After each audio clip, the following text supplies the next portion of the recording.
Chapter 573. The morning sun shone on the training grounds of the Federation's 1st Military Region Special Mecha Team. The dense foliage fanned out the light and separated the temperature, making the feeling of late spring and early summer blur together. The military camp, which was usually tense and serious, seemed to be more relaxed and lively because of this rare long holiday. There were no more emergency orders in the middle of the night, and the seemingly never-ending actual combat exercises finally came to an end for the time being. There was a small pond beside the Special Mecha Team's camp. Nominally, it was under the jurisdiction of HTD Bureau, but in reality, it had long become a small lake in the backyard of the soldiers. The young men full of testosterone had launched fierce attacks on the amphibians in the pond out of curiosity, but in the end, they found that their stomachs didn't seem to like those thin green legs that looked like level 2 hard synthetic meat. There was a young man wearing a well-ironed military uniform beside the pond. Under the tight military uniform hid a burly and explosive body. There was a hint of arrogance and ruthlessness in his cold eyes.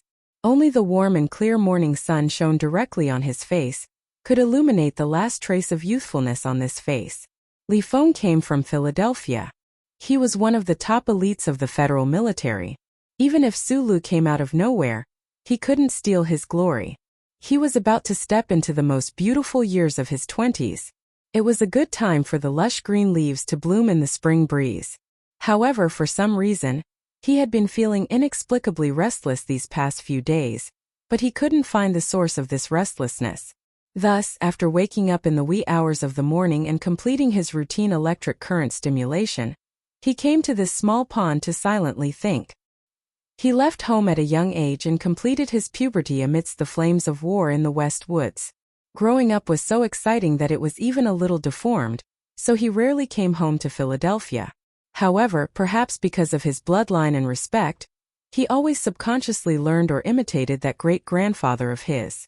The wristwatch on his left wrist tightened slightly and vibrated clearly. Li Feng looked down and saw that it was an emergency order. Although his face was still expressionless, his strong heart couldn't help but twitch slightly. He abruptly stood up and walked towards the barracks. Under the banyan tree by the pond, 2 officers flashed out and caught up with his quick footsteps. At the same time, under his gaze, they began to quickly make phone calls, hoping to be the first to know what this emergency assembly meant before the Department of Defense's order was clear. A few years ago, Li Feng had caused havoc in Parliament Hill and turned Senator Zion's office into a garbage dump. To prevent such a vicious incident from happening again, Philadelphia and the Department of Defense had jointly sent trusted officers to guard him. It was just that they had been together for too long. While these officers were carrying out military orders, they naturally became his direct subordinates. Something big must have happened, but I don't have enough authority, so I can't find out. An officer moved the phone away from his ear and looked at Li Feng's thick back and said uneasily. Li Feng's footsteps suddenly stopped. He turned around and took the phone. After dialing a number, he waited for a moment and said softly, "Yuzi, it's me. Today's emergency assembly has been confirmed. This is a joint mission of all 4 military regions. The security level has also been raised. I want to know why." With his family background, there was no secret that the federal military could hide from him. However, the Philadelphia family would not allow him to use this privilege. Fortunately, although he was not old, he had a few trustworthy and capable friends of the same age in the Federation. However, what made him feel shocked and strongly uneasy was that Zhou, after trying for a long time, could only apologetically say that there was no way to find out the specifics. She only knew that something big must have happened in the Federation. Li Feng stood in the shadow under the banyan tree silently for a moment, completely ignoring the increasingly urgent emergency assembly call in the barracks ahead. Suddenly, he picked up the phone and pressed a string of familiar numbers that he couldn't be more familiar with. The call didn't go through. It wasn't busy, it wasn't transferred to the General Staff Department, it wasn't out of service, it was just that there was no response. He dialed again, but the call still didn't go through.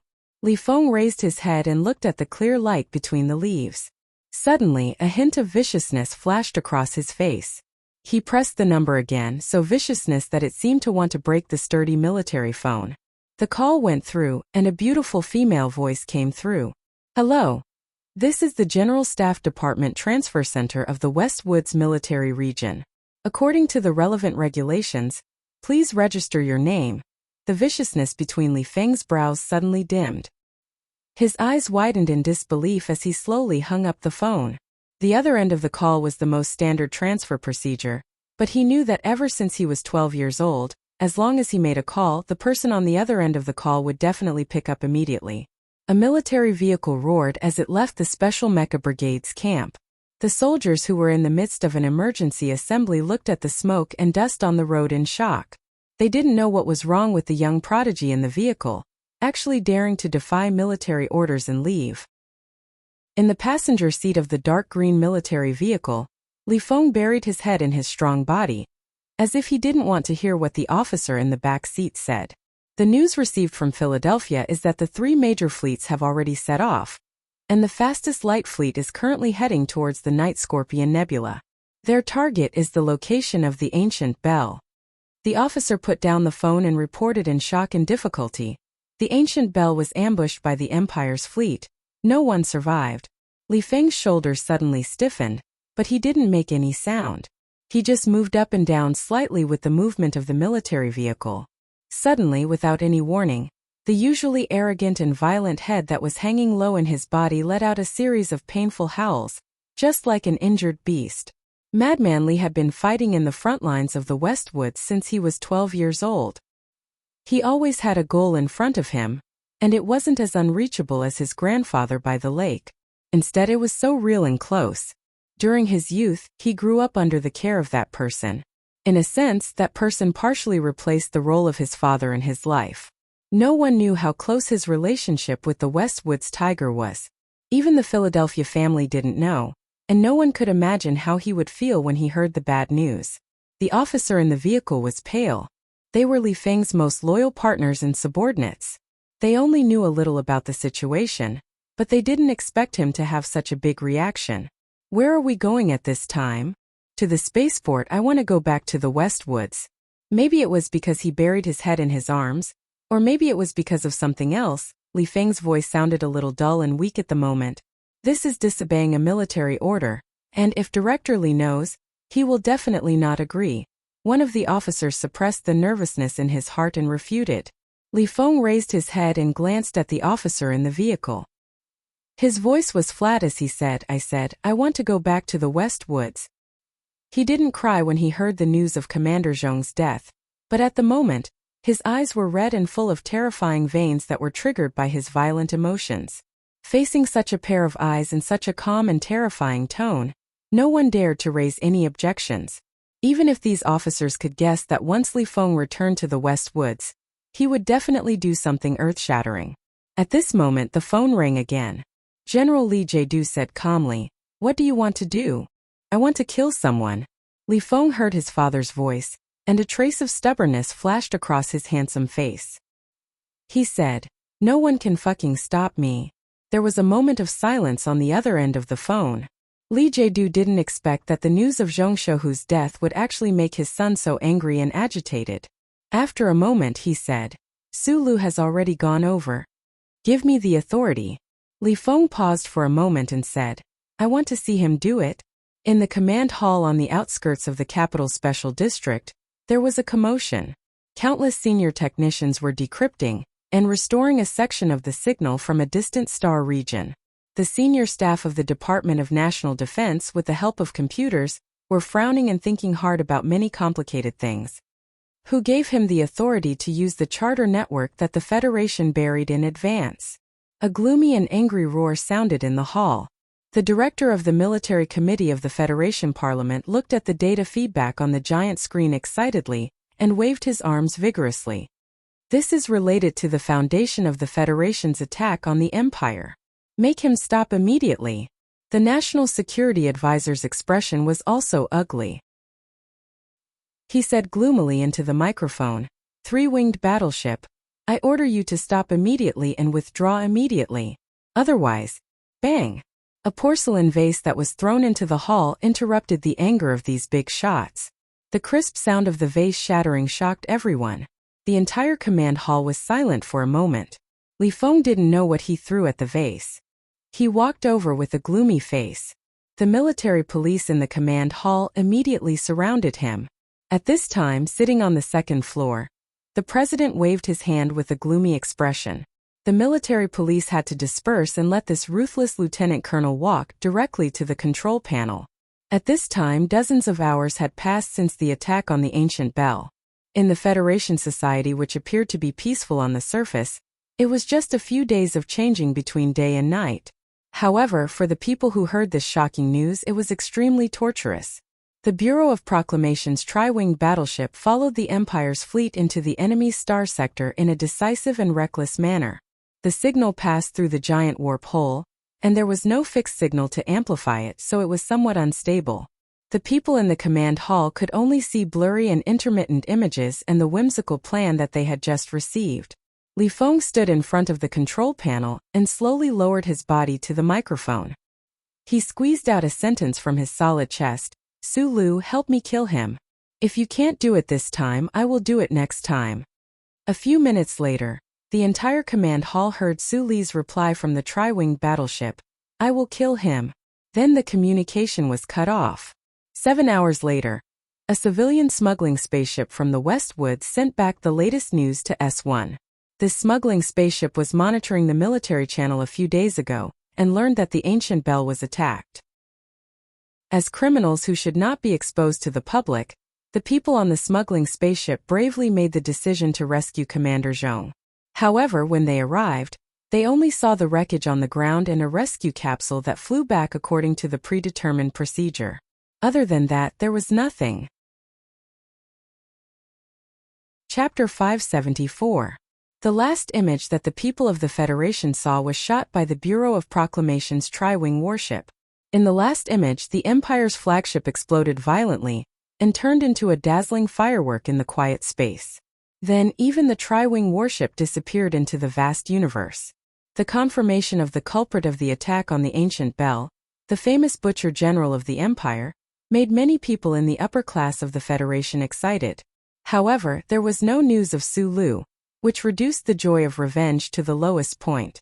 That night, the Federation news channel authorized by the government turned into a black and white monochrome broadcast. All advertisements and entertainment programs were stopped. The news anchor reported the news of the attack on the ancient bell to hundreds of millions of Federation citizens with a sad and angry voice. At the same time, he claimed that the special forces sent by the federal military had successfully destroyed the shameless Empire's fleet. In the middle of the repeated news, it was the life of Zhong Suahu, the commander of the West Woods military region. The Federation government spared no effort to publicize the great achievements of this tiger in the front line for more than 10 years. The prosperous and safe Upper Woods region was shocked, and the remote and lonely East Woods region was shocked. The entire Federation society was shrouded in a gloomy fog.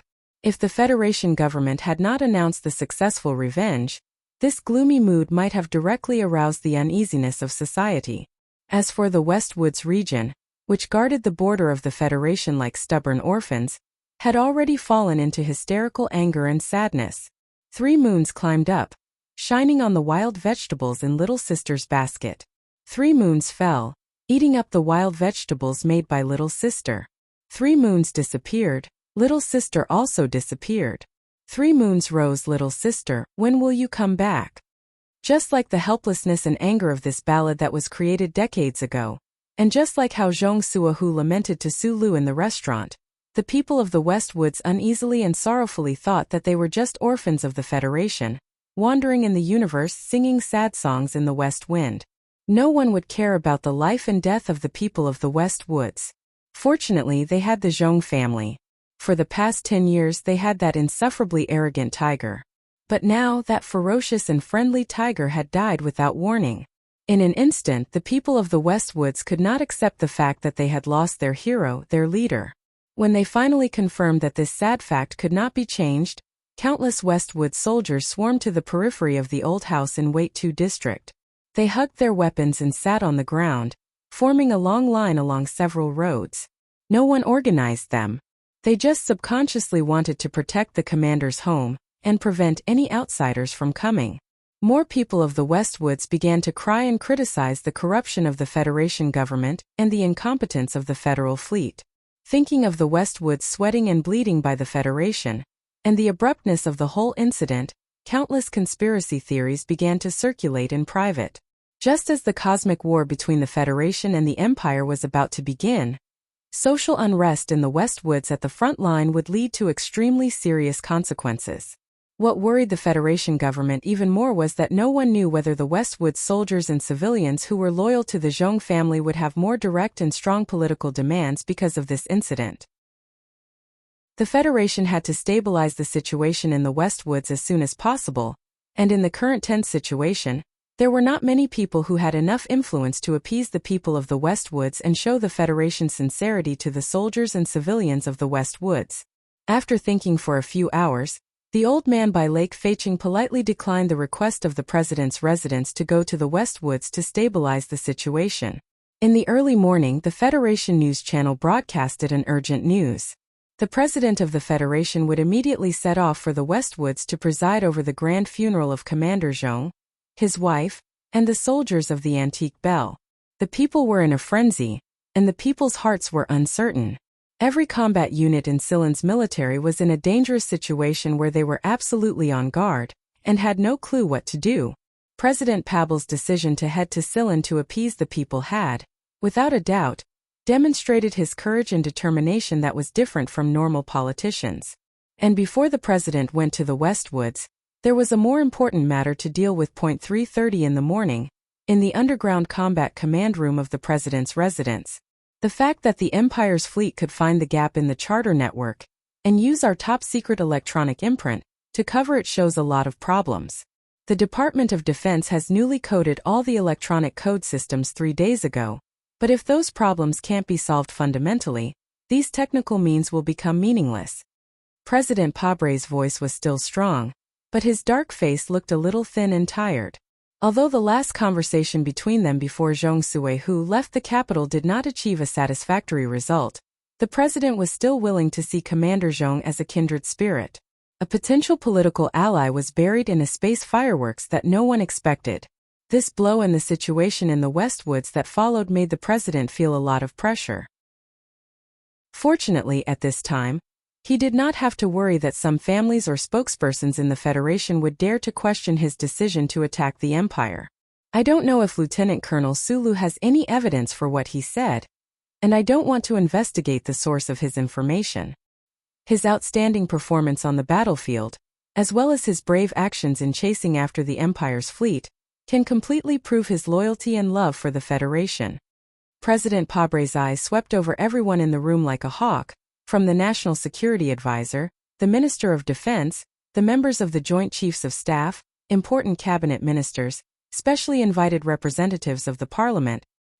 He said in a deep voice. He said that there is still a seed of the Empire that is still in the Federation, so I ask you to find it. According to Lieutenant Colonel Su Li's information, the Federation Investigation Bureau entered the military prison as soon as possible, but did not find the target. The director of the Federation Investigation Bureau in a pure black suit looked at him and said seriously, "But according to the preliminary investigation, we did find some problems. As for where that seed of suspicion is now, we need the help of the Bureau of Proclamation. Since the Bureau of Proclamation has been observing this seed, they should know where it is now." The target of this sentence was very clear. The eyes of the big shots in the Federation in the room all fell on a chair at the round table. The assistant director of the Bureau of Proclamation, Cui Jiadong, was temporarily relieved of all authority 3 days ago. 3 special agents of the Special Task Force stood behind him at this time. Facing the suspicious and angry gazes of his colleagues, he said slowly with difficulty, "I have already explained that the Bureau of Proclamation suspended the investigation of that seed of suspicion because I directly received an email from the Office of the Minister of Defense, saying that the suspect is involved in a special military mission and needs to be temporarily quarantined." Minister of Defense Zhou Yingxing, who had been silent all this time, said, "I did not send such an email. For the sake of maximum safety, after the Medellin project, the president has already rejected the related anti-discord plan. Director Jiadong has just confirmed that the seed has disappeared or died. But I can't be at ease, so Assistant Chui, I think you need to be quarantined for a long time. As for the office of the Minister of Defense, it must also be investigated. Zhou Yingxing nodded slightly, not deliberately hiding the heavy expression between his eyebrows. In 2 hours I will be going to the West Woods. I hope that the relevant investigation can come to a clear conclusion before the Charter I arrives at Sunset State. President Pabre looked at the crowd sternly and said, "Everyone here is a pillar of the Federation. If there is a problem with any of us, it will be a big problem for the Federation. This matter involves the Bureau of Proclamation and the Ministry of Defense. The Federation Investigation Bureau does not have the ability to complete the investigation, so I have decided that the military combat forces will conduct the investigation. The investigation team will report directly to me, and I will leave the details to Mr. Byron. Vice President Byron has the authority to investigate the internal work of the Bureau of Proclamation, but according to the first charter, any powerful government agency, especially the military, is prohibited from actively interfering with the affairs of the Bureau of Proclamation." Chui Judong's expression changed. He did not care about his current situation and raised his objection loudly. "The military investigation team will not interfere with the affairs of the Bureau of Proclamation. They are investigating you." President Pabre looked at him coldly and said without any trace of politeness. Chui Judong's expression changed drastically. He tried to get the president to retract the order, but even when he was escorted out of the conference room by 3 special task force agents, he still turned around and struggled to express his objection. "Lieutenant General Du Xiaoqing will be in charge of this investigation." President Pabre looked at the crowd and said in a heavy tone, "The death of Commander Zhong has proven the crazy aggressive instinct of the Empire. When it comes to the survival of the Federation, no department can stay out of it, not even the Bureau of Proclamation." The big shots in the conference room turned their eyes collectively again and looked at a shadowy corner outside the round table. Du Xiaoqing, who had been sitting silently in the corner, slowly stood up. His straight military posture was impeccable. He gave the president a standard military salute and said in a deep voice, "I will not disappoint you." In the eyes of many people, Du Xiaoqing, who had accumulated military merits to the rank of lieutenant general, would not be able to sit in the position of commander of the Iron 7th Division for too long. Although people were still used to calling him Commander Xiaoqing in a respectful tone, the military talent he had displayed at the front line of the Westwoods did indeed need a bigger stage. No one would have thought that his latest big stage would be the investigation team of the Federation appointed by the president himself. And the investigation was the mystery of the death of his lifelong enemy.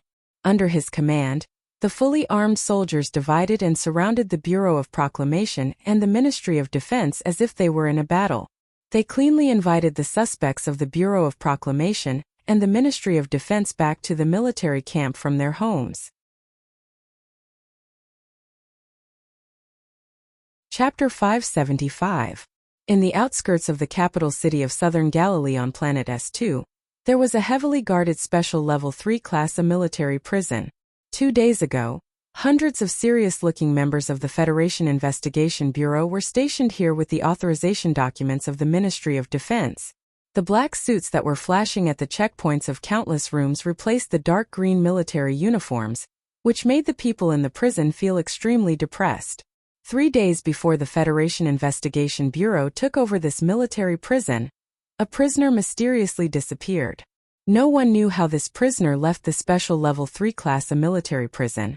Even the Bureau of Proclamation lost the specific location of this person's identity chip, but there was no feedback that the information node disappeared. The investigation team appointed by President Pabre followed the footsteps of the Federation Investigation Bureau to this prison. The Internal Affairs Officer of the Iron 7th Division from the 2nd Military Region increased the intensity of the investigation of the prison under the cold command of President Du Xiaoqing. The prisoners in the prison were all gathered in the side area. The cells that they used to live in became the prison's hell. From time to time, angry roars, curses, and screams could be heard from the 3rd floor of the prison. As many as 700 government employees and officers turned this prison into a surprisingly large interrogation room. They used all kinds of legal methods, but they still couldn't find any clues. The Federation's investigation of the attack on the ancient Bell ship and its efforts to find the hidden seed fell into a helpless halt.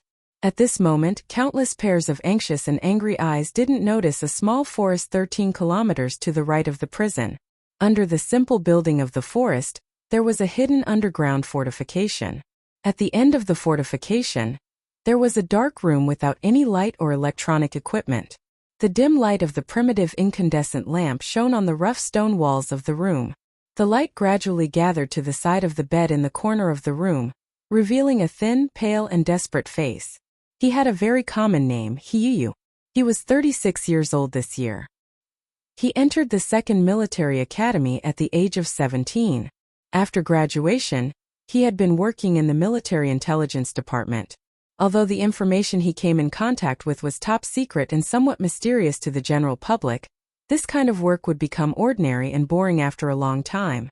However, Hiyu was not dissatisfied. He liked the breakfast sold outside the electronic code station building.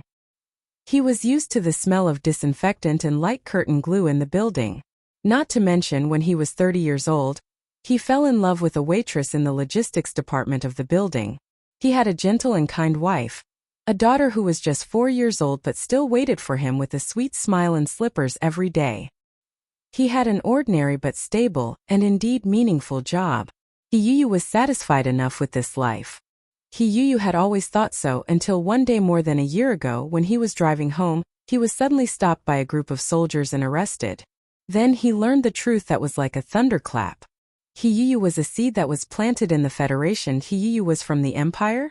No, this is such a ridiculous prank. I was born in the S2 industrial base, and my parents only gave birth to me when they were in their 40s. I have countless childhood friends and teachers who know of my existence. And you actually say that I'm from the Empire? Adoption certificate? No, I don't believe it. Biological markers? That's fake. What are you trying to do? I'm just a very ordinary officer. I don't have anything you want on me. Why must you accuse me of being from the Empire? More than a year ago, when Hiyu heard this ridiculous accusation, his first reaction was this. That absurd feeling of astonishment turned into hysteria. This made him, who was considered to be extremely cowardly in the military academy, actually dare to ignore the gun barrels in the hands of those wardens. He angrily swung his fist and smashed it towards the brown-haired officer's face across the wide interrogation table.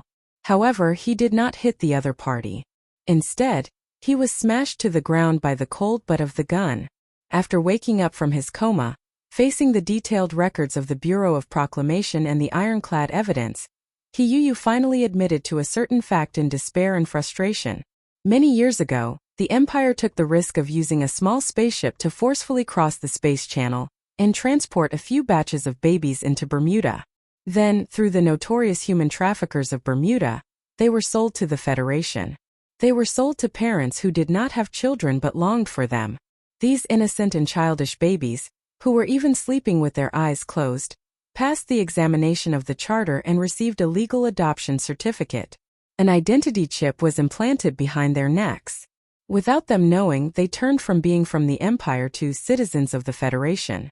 And he was one of these babies. I was originally from the Empire.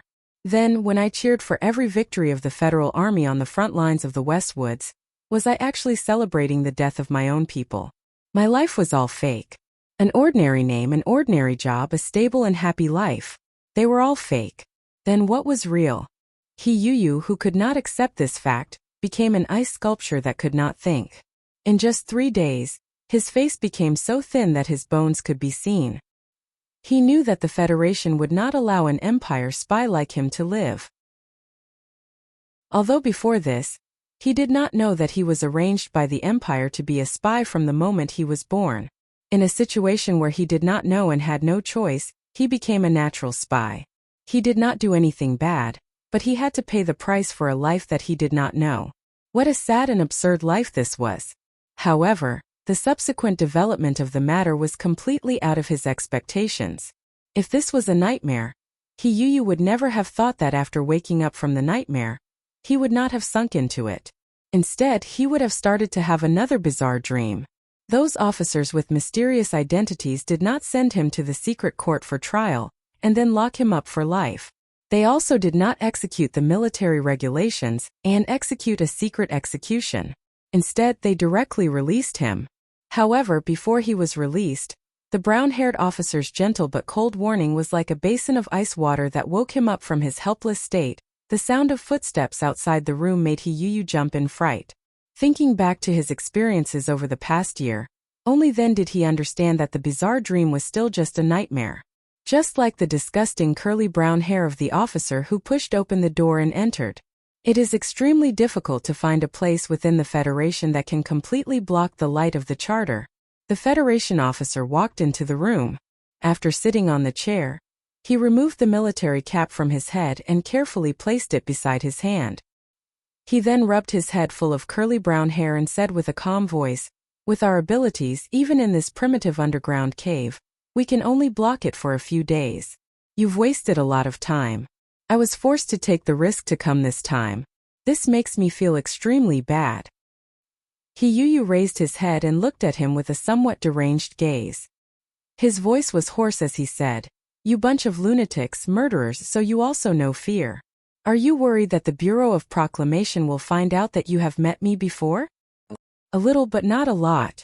In the end, the glory of the charter is controlled by humans. Even if the Bureau of Proclamation can find me, without direct evidence, they can't bring up any charges against me. They can't even begin to suspect me. Just like this isolated room 60 meters underground. Apart from the chips behind our necks, there are no other components that can send out electronic information. We pay more attention to the spirit and procedures of the Federation than anyone else. The glory of the charter has protected the Federation for tens of thousands of years. Presumably, it will also condone the actions of us, the subjects of the Federation." Hiyuyu looked at him with a numb expression and said, "You can directly kill me. Details determine success or failure," the brown-haired officer said. The brown-haired officer said, "Due to some unexpected circumstances, this investigation is being conducted. This investigation may endanger our cause, so I need your final cooperation to end this investigation. These somewhat heavy stories need the death of you, the last seed of the Empire, to put a full stop to this." "I'm not some bullshit seed," Hiyuyu shouted angrily at the other party, his facial features somewhat distorted in agitation. "More than a year ago, we've already discussed this issue many times. I don't want to continue this discussion," the brown-haired officer said coldly. There was a long silence in the gloomy room, and then the sound of water dripping clearly rang out. Hiyuyu lowered his head in pain and hugged his body as if he was afraid of the cold. In this period of more than a year, he had obtained a lot of secret information from the hands of these mysterious soldiers. Moreover, under their arrangements, he had entered Bermuda and made contact with the people of the Imperial Royal Intelligence Agency. He had done many things that he could never have imagined before. He had originally thought that the federal military had allowed him to live, because they wanted to use his identity as a seed of the Empire to pass on false information to the Empire and sow discord. Who could have known that the truth was actually more cruel than he had imagined? "I agreed to pass on information to the Empire, because I convinced myself that I shouldn't care about betraying the Empire's interests. I shouldn't care about the lives of those bullshit compatriots because I don't think I'm a person of the Empire at all. When I was still a baby, I was heartlessly abandoned here by them. Why should I fight for them?" Hiyuyu raised his head and allowed the tears to flow freely on his pained expression. He roared angrily, "No. In reality, it was only because I wanted to let myself believe that I was still a citizen of the Federation, a soldier of the Federation, and that I was fighting for the interests of the Federation.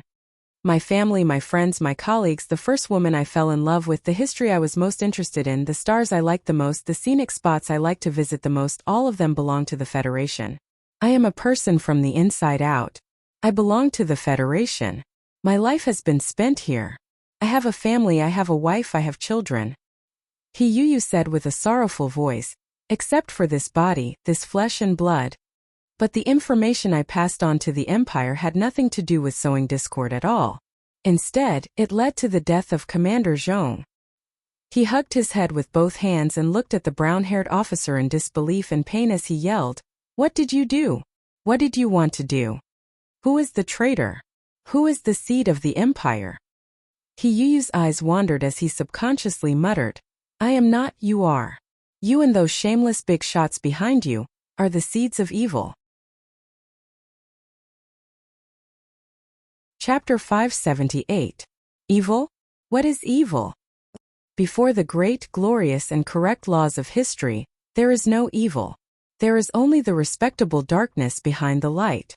The brown-haired officer's voice suddenly rose like an angry waterbird.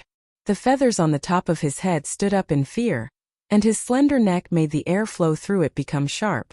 In the sharp tone there was unmistakable contempt and disdain. The waterbird that stepped on the green watergrass was looking down at the shellfish below. His words revealed the firmness and pride in his heart, as well as the narcissism that spread from it. In the dark underground room, there seemed to be a light whose color could not be seen. It enveloped the body of this federal officer whose hands were stained with blood, causing his dark green military uniform to sparkle. Only a strong and powerful Central Federation that has the support of all parties can defeat the Empire and lead us to victory. In order to achieve this goal, many people must be eliminated, including the stubborn warlord Zhong Suahu who destroyed the unity of the Federation. Perhaps it was because of He Yu's questioning before his death that made the brown-haired officer feel the anger of his ideals being misunderstood. With a gloomy voice, he said the first part of the sentence with disdain and a hint of excitement. He Yu's face was pale, and his eyes were cloudy and lifeless. He stared at the brown-haired officer who was waving his arms excitedly in the shadows before him. Suddenly, he laughed somewhat nervously and murmured in a low voice, Is defeating the Empire really that important? This is a matter of life and death, a question that is higher than life and death. In the shadows, the brown-haired officer's nose bridge was high like a sharp sword. He said coldly, The Empire is a primitive, bloody, and shameless existence. It should have been thrown into the garbage heap of the history of the universe a long time ago. Since you can't change it on your own, let us do it. We are not invaders, the officer said with a heavier tone. What we need to do is to rescue the people of the lower class of the Empire, and let the light of the Constitution cover the entire universe. Humanity will return to peace and have ample time and energy to advance into the depths of the universe. This beautiful and harmonious new era is our historical mission. For this historical mission, anyone can be sacrificed, and any means can be allowed. The question is, do the people of the lower class of the Empire need you? Do they crave for you to rescue them? He Yu leaned against the cold wall, his eyes still devoid of life, but gradually, he finally understood some things. We just want to do this. We don't need the consent or understanding of the lower class of the Imperium. Our civilization is advanced and superior, so we have the responsibility to help them. The brown-haired officer said coldly, If we don't persist in doing the right thing just because the other party can't understand it, that would be an irresponsible attitude. The Federation is superior to the Empire because of its charter, rule of law, and the spirit of freedom. What about you? You assassinated the commander of the Federation, sold information to the Empire, and threatened me with the lives of my wife and daughter. My daughter is only 4 years old this year. He Yu's eyes widened as he angrily reprimanded. In order to win, in order to eliminate those people who are above the law, who are not on the same path as you did not hesitate to destroy this spirit and put yourself above the law. What's the difference between you and the people you hate? What right do you have to talk about the injustice of saving the Empire? These fanatical Federation officers reminded him and woke him up. It turned out that being a citizen of the Empire was not a natural sin. There were sins that were born for various reasons everywhere in this universe. There was a deathly silence in the gloomy underground room. After a long time, the brown-haired officer in the shadows said with a slightly hoarse voice, So in the future, we will also be swept into the trash heap of history. But, then he raised his head and said proudly and coldly, But no matter who writes history in the future, they cannot deny that our actions have pushed this history forward and made our own contributions. We do not fight for days and nights, but only for 10,000 years. In He Yu's eyes, the pride of the brown-haired Federation officer from the bottom of his heart, and his expression of martyrdom were just ridiculous fanaticism and excitement. Crazy, everyone has gone crazy. The world laughs at me for being too crazy, and I laugh at the world for not being able to see through it. Actually, when will I be able to truly see through it? The brown-haired Federation officer lowered his head for an instant and then raised his head again. Still calm and graceful, there was pride in his confidence. He looked at He Yu and said with a smile, "When we sent you to Bermuda, you could have tried to escape to the Empire, but you did not." He Yu's body stiffened slightly. Thinking of the meeting with the Commissioner of the Imperial Royal Intelligence Agency and his mental struggle at that time, he could not help but clench his fists and sink into the painful memories. "But you did not escape because you could not bear to leave your wife and daughter behind. You were worried about what would happen to them after you escaped." The brown-haired officer smiled and praised, "In this aspect, I admire you very much. For a citizen of the Empire to have the courage to give up the chance to survive for the sake of his family in the Federation." He Yu did not say anything. He lowered his head in silence, thinking of his wife and daughter. He was depressed and sad. He did not know if they would live well after his death. He did not know if they would be able to learn of his death. He did not know if Roos would be able to open that little shop next year. He did not know if his daughter would be able to carry slippers for other men when she grew up. He did not know what would happen to everything he cared about and loved after his death. He did not know at all. "It is very difficult for me to trust people as shameless as you, but other than trusting your promise, there is no other way." He Yu lowered his head and said, "Speak, what do you want me to do in the end? Don't forget, you promised me to let them live." "It's very simple in this matter." The brown-haired officer handed over a simple recording pen and a simple black pistol. He Yu took the recording pen, but he did not pick up the pistol. He stared in a daze at the black metal pistol on the table. His gaze rose again and fell on the faintly discernible brown hair and straight nose of the officer across from him in the shadows. A few minutes later, there was the sound of a gunshot. The forest on the ground was already dusk. When Shimin-Jin crawled out from the pile of old leaves, what entered his eyes was a red that covered the sky and covered the earth. It was just like the flower of blood that had just burst out from He Yu's forehead. After a slight pause, he leaned against a large tree. He took off his brown wig and lit a cigarette. Looking at the setting sun in the distance and the military prison building in the evening light, he was silent for a long time and sighed slightly. In the end, He Yu did not pick up the gun and shoot at him. That guy should be a good person. Fortunately, he did not have a family. Otherwise, if it was up to him to choose between the despair and hatred before death and the safety of his wife and daughter, he really would not know which to choose. Shimin-Jin took a deep drag of the cigarette and thought in the light green smoke. He sat down and leaned against the large tree. He opened the workbench in his hand and quickly operated with his fingers. He turned the relevant information on the computer and the document with He Yu's electronic signature into fragments of information and sent them out into space. From the beginning, they had never thought of killing He Yu. He Yu was a seed of the Empire in their hands. Furthermore, through Zhong Shouhu's death, he would win the boundless trust of the Empire. For the Federation, this meant an unimaginable amount of benefits. However, they never thought that there would be someone in this world who could surpass the authority of the Bureau of Proclamation and know that they had hidden a seed of the Empire. Furthermore, this matter was exposed. Shimin-Jin's brows were deeply furrowed. He pondered bitterly in the twilight and green smoke. According to the information from the Bureau of Proclamation, Sulu had the first sequence authority. The question was, how could he have such a high sequence authority? A burst of rapid footsteps and thunderous roars interrupted his thoughts. "Don't move. Put your hands up. Don't move." More than 20 fully armed and murderous Federation soldiers appeared at the edge of the forest as if they had descended from the sky. They held all kinds of weapons in their hands and surrounded Shimin-Jin in the middle. These clearly well-trained elite soldiers completely controlled the situation as soon as they appeared. However, for some reason, they were still roaring with stern expressions. They seemed to be very nervous. On the contrary, Shimin-Jin, who was surrounded, still had a calm expression. He still held the half-burned cigarette between his fingers. The calmness was just a facade. It was because he was very familiar with this group of soldiers that he could forcefully suppress the shock in his heart and pretend to be indifferent. The Iron 7th Division Special Guards Battalion, Shimin-jin's most direct subordinates in the past, actually pointed their guns at him today. "Don't move." The commander of the Iron 7th Division Special Guards Battalion held the Pan-Ningwei submachine gun and aimed it between Shimin-jin's eyebrows. He roared in a hoarse voice, "Battalion commander, don't move or I'll have to shoot you."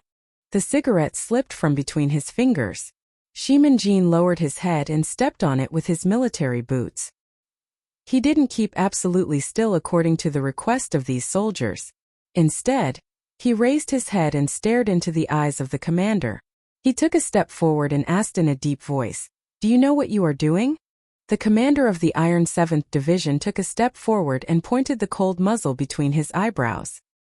He said in a hoarse voice, "Battalion commander, I don't know what we are doing, but if you move one more step, I'll really have to shoot. This is the order of the division commander." The other departments in the joint investigation team of the attack on the ancient bell didn't know what was happening in the forest more than 10 kilometers away from the military prison.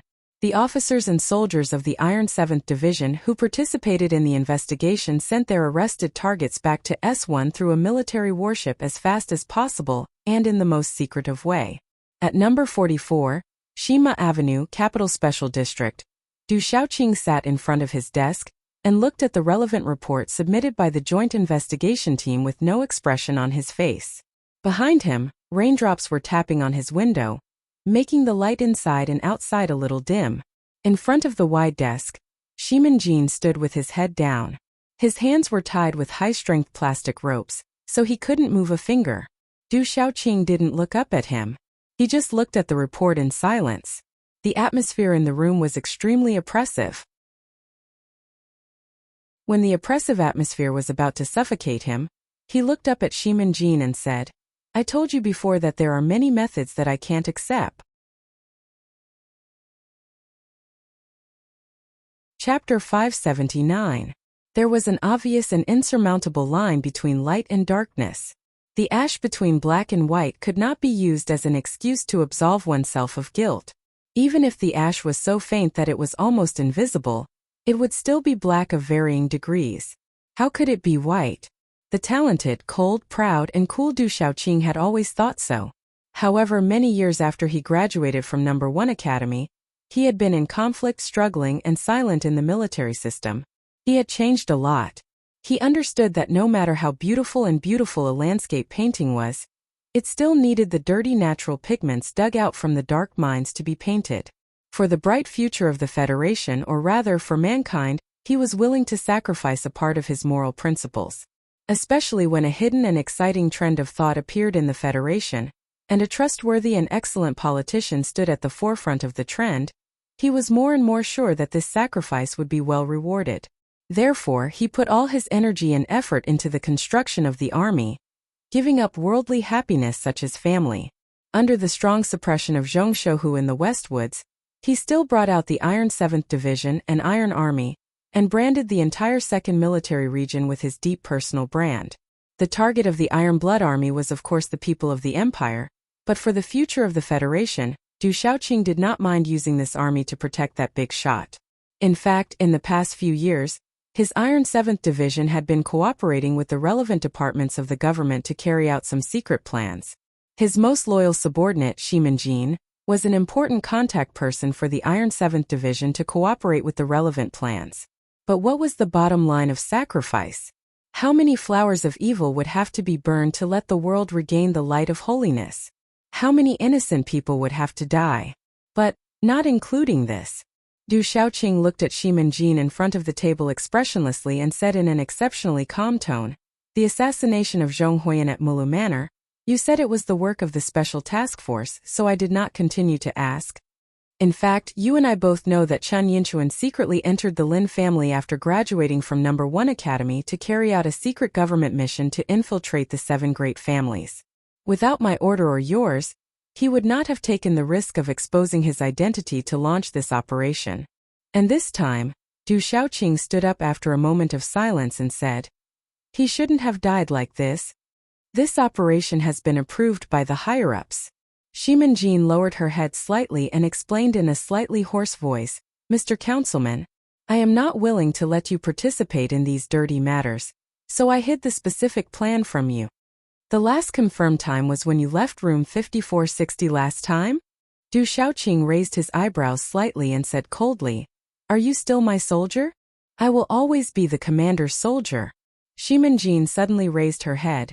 Then standing straight, she replied loudly, "But I am even more unwilling to let teacher deal with this kind of difficult problem." Difficult problem? Du Xiaoqing suddenly smiled. His smile was full of indescribable bitterness. "This is not a problem. His death is like a slap to my face. It will hurt until the day I die." The final decision was made the day before Tiger returned to the West Woods. Shimanjin's voice was hoarse as she explained, "This warlord will not give up his privileges as a noble family and join our camp. Also, in order to protect the interests of the Zhong family, the West Woods will not completely become a part of the Federation. In order to defeat the vicious enemy of the Empire, we must get rid of him. This is not a personal grudge." He gritted his teeth and looked at his teacher, who was deep in thought. His tone was urgent as he said, "This is for the Federation." Du Xiaoqing's usually emotionless eyes suddenly flashed with a trace of nostalgia. His thin lips opened slightly and he said slowly, "For the Federation, this is a very familiar phrase. Back then, in No. 1 Academy, he liked to say this. At the time I thought it was ridiculous. You will be a local tyrant in the West Woods. What right do you have to tarnish such a hot-blooded phrase? Now, he has really died for the Federation. You are in charge of this investigation, so no one will know the truth of the matter." Shimanji noticed that his teacher's mood was a bit strange at this time. His expression was gloomy as he said, "I am not fighting for anything for myself. It is just that if I am found, many people will suspect you." For all the officers and soldiers of the Iron 7th Division, their object of loyalty was the Federation. To be more specific, direct and firm, it was their teacher Du Xiaoqing. Even though Shimanjin, who worked for some important people in the government, hid many things about Du Xiaoqing, in fact he still fanatically worshipped him. Everything he did pointed to the direction of creating a bright and open dance in the Federation. Under the leadership of his teacher, they would advance into the depths of the universe and conquer a large star region. I don't plan to expose this matter because too many people are involved. Once the truth is exposed, the West Woods will definitely be in chaos. The first civil war in the Federation may break out. When that time comes, how can the chaotic Federation defeat the Empire?" Du Xiaoqing said coldly, "I am not a perfect person with perfect morals. Whether it is the senator or you all want to put on a pair of white gloves for me, but the hands are already black and can never be clean again. I cannot bear the responsibility of starting a civil war in the Federation, and I am no longer a young man who can't sleep because of his conscience. I don't like Tiger Zhong even more, so it seems that I have no reason to continue investigating." Du Xiaoqing slowly opened the drawer, and then walked to the front of the table. Outside the window the rain dripped. The light in the room was dim, and the smooth military uniform gradually changed color with his steps. But he shouldn't have died like this. A strange flush flashed across Du Xiaoqing's usually cold face. He stared at Shimanjin in front of him and roared in a low voice, "He is a soldier of the Federation, a truly outstanding soldier of the Federation. He should have been killed on a real battlefield, or he could have been killed in the valiant civil war of the Federation, but he shouldn't have been killed by the bullets of his comrades in the back because of a mistake that he hadn't committed yet." A crisp spring sound rang out. Du Xiaoqing raised the pistol and pointed it between Shimanjin's brows. He said coldly, "Today, I'll kill you first to return him alive. In the future, when I capture the Emperor of the Empire, I'll return him alive. At that time we'll meet again in hell." In the depths of the desk drawer behind him, that old-fashioned photo lay quietly. The back was facing up, and the front was kissing the dust. Under the cold black barrel of the gun, Shimanjin's face was pale, but he didn't move at all. He still stood extremely straight and didn't make any movements to dodge. Only his breathing became hurried. Right at this moment there was a knock on the door. Knock, knock, knock. It was extremely stable. Du Xiaoqing's right hand, which was holding the gun steadily, stiffened slightly. This building was filled with his soldiers, who was able to quietly come to his door in the middle of a rainy day. The person outside the door didn't wait for the person inside to react. He pushed the door open naturally and entered. His slightly chubby body was wrapped in a raincoat, and the action of closing the door seemed to be somewhat strenuous. This person took off the wet raincoat and threw it on the ground. He then took off the hat that was drenched in the rain and hung it on the clothes rack beside the door.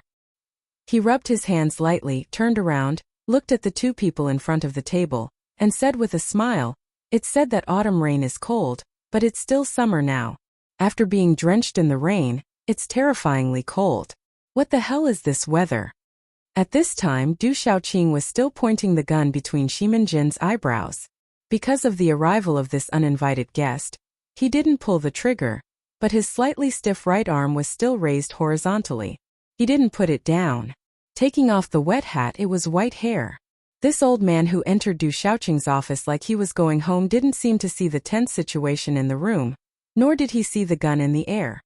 He looked at Du Xiaoqing and said with a hint of admonishment, "Being able to have such a subordinate who thinks for you in all aspects and doesn't even hide when facing your gun proves your ability to lead troops.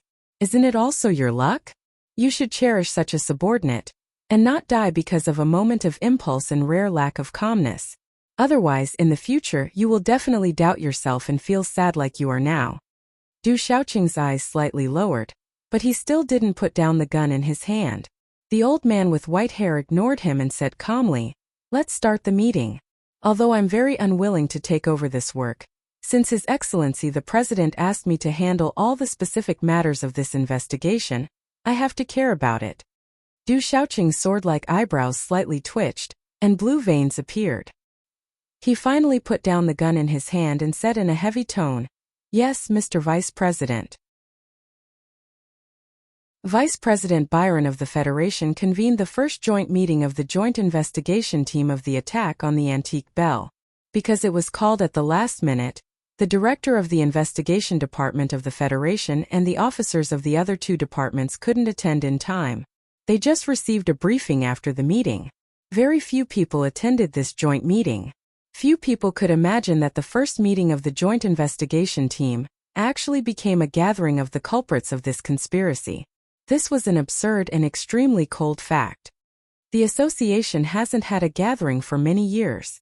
Vice President Byron, who was sitting in the middle of the bench, said, "But I don't enjoy this kind of gathering, because I feel uneasy when I think that the Bureau of Proclamation may know every word we say."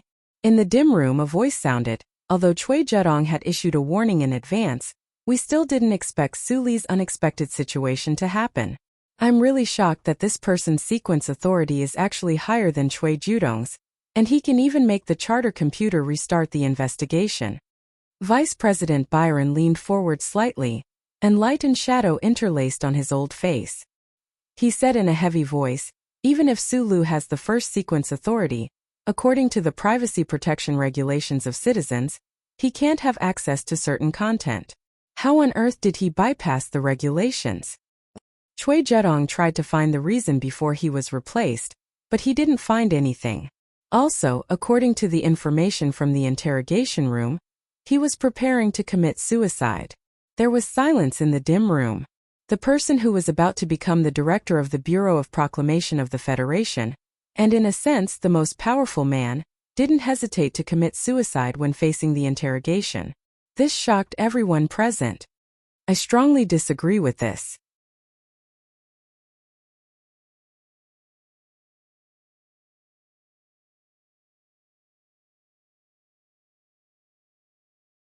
How could her thin and timid shoulders bear so much pressure? In the back of the bulletproof military vehicle, Fatty Tian looked at the little girl beside him and said gently, "Don't sleep. Watch TV for a while. We're almost there." This strong man, who had been retired for many years, naturally took over the heavy responsibility of taking care of the little princess of the Zhong family. Perhaps it was because of the pressure and anger that caused him to overeat. He appeared to be fatter than before. His eyes were slightly narrowed, like the cracks on a white wall. There was no mischievous or comical expression in those cracks, only cold and valiant. Zhong Huiyan's eyes were actually not as big as Sulu remembered, but they were unusually bright and fresh. She sat quietly in the back seat, and under her black hair that slowly rose and fell like a watermelon skin, There was a trace of melancholy and sorrow that did not match her age in her lovely crescent-like eyes. I don't want to watch TV. It's all about father's documentaries. She bit her lip and said stubbornly, those are all fake. Immediately, she lowered her head weakly and stared blankly at the doll in her arms that was so old that it was about to break off. Her clear and childish voice trembled slightly, and her eyes were red as she said, they all lied to me and said that they would take me home to see rabbits. Now that I'm back, where are they? Brother Sulu promised me that Mom would be back soon, but now even he can't come back. The little girl turned her head sadly, and her shoulders trembled slightly. She was like a sensitive girl who was too proud and mature to show her true emotions to others. Only when she tilted her head slightly and gently rubbed her cheek against the old doll did she reveal her true age. Mr. Tian silently looked at the back of the little girl, took a deep breath silently, and turned his head to the other side of the car window. He looked at the remaining burn marks on the car window, and a trace of palpitating emotion flashed across his round face. He took out his phone and asked in a deep voice, where are you? Just ahead. Traffic control had already been carried out on the straight streets of the capital of Sunset State. The dark green military vehicles steadily moved forward under the complicated gazes of the Westwood's citizens. At this moment, a series of heavy mechanical rumbles suddenly sounded in front of the streets, and the vibrations caused the leaves on the streets to begin to tremble. Hundreds of armored vehicles surged in from all directions and quickly approached the military vehicles. The earth trembled. The two sides met in an extremely short period of time, and the order was extremely good. However, the overwhelming aura of iron still made the onlookers feel an uncontrollable panic. At this time, the dark green fleet finally tore off the exterior of the tarpaulin camouflage. The heavy firepower weapons in the rear compartments of dozens of military vehicles were clearly visible, displaying their power without any concealment. The thick, cold black metal pipes were vigilantly aimed at the sky, the ground, and every corner of the streets. The heavily guarded fleet moved forward 3 kilometers, and another 70 or so black MX mechas of the latest model joined the fleet with a roar. Forward, forward, forward. The silent and valiant army escorted the little girl in the center of the fleet as they moved forward toward the old mansion in Wei 2 district. At the same time, the 2 reorganized machinists stationed in the southwest military camp of the capital of Sunset State had already left their station. They silently, brazenly, and murderously entered the city. Tens of thousands of fully armed soldiers, thousands of various war vehicles, and hundreds of heavy alloy mechas became an irresistible iron stream, paralyzing the entire city's traffic and daily operations.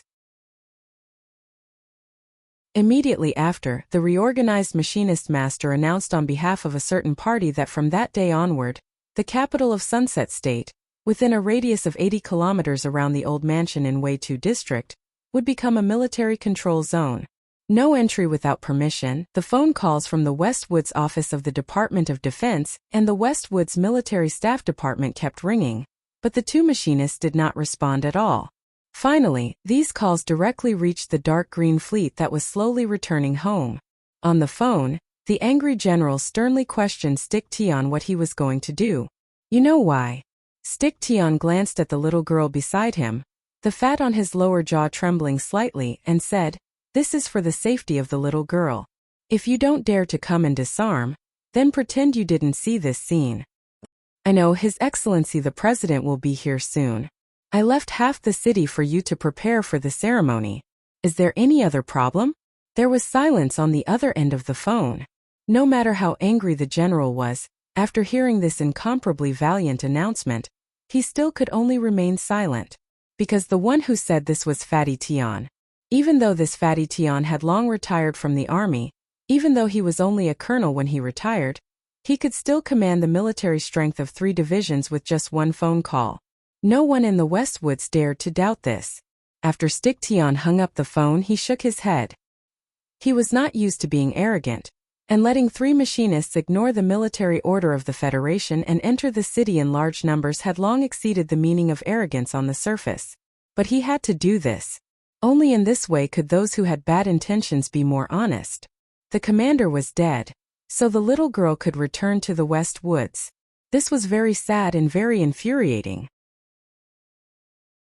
But what was even more sad and infuriating was that on the way home, In the space station at the border of the region, they actually encountered an accident that was definitely not an accident. If the special task force staff sent by the president had not gotten the relevant information, things might have been a little troublesome. He glanced at Zhong Huiyan, somewhat clumsily picked up the school bag beside her, and said, "Do you still have to do homework today?" Zhong Huiyan turned her head, and there was no expression on her young face. She nodded and said, "Yes, I have to study harder in the future, because I have to take care of myself."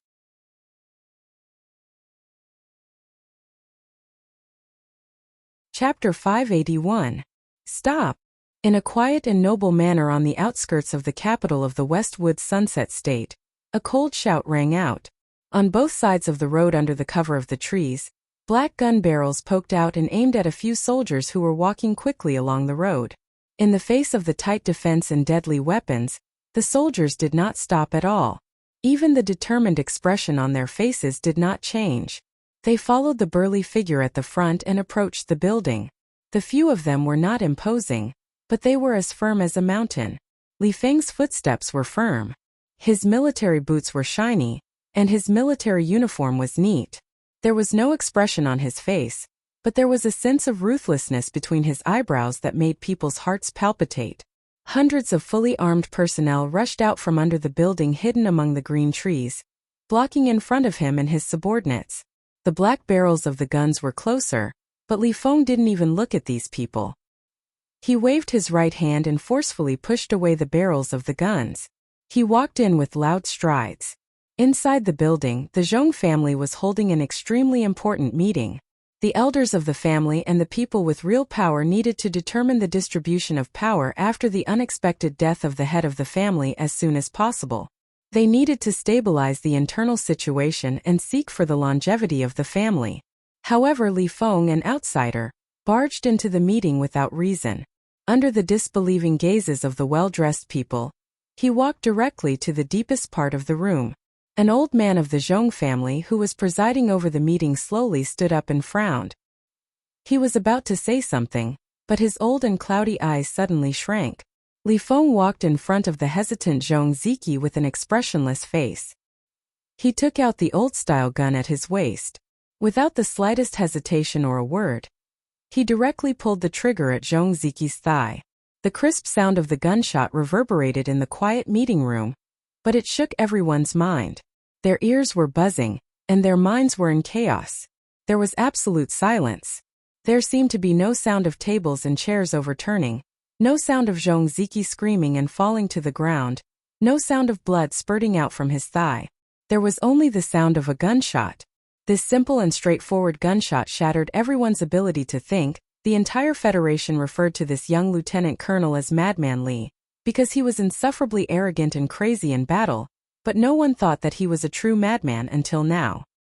He walked in with his chest puffed out and pulled out his pistol expressionlessly.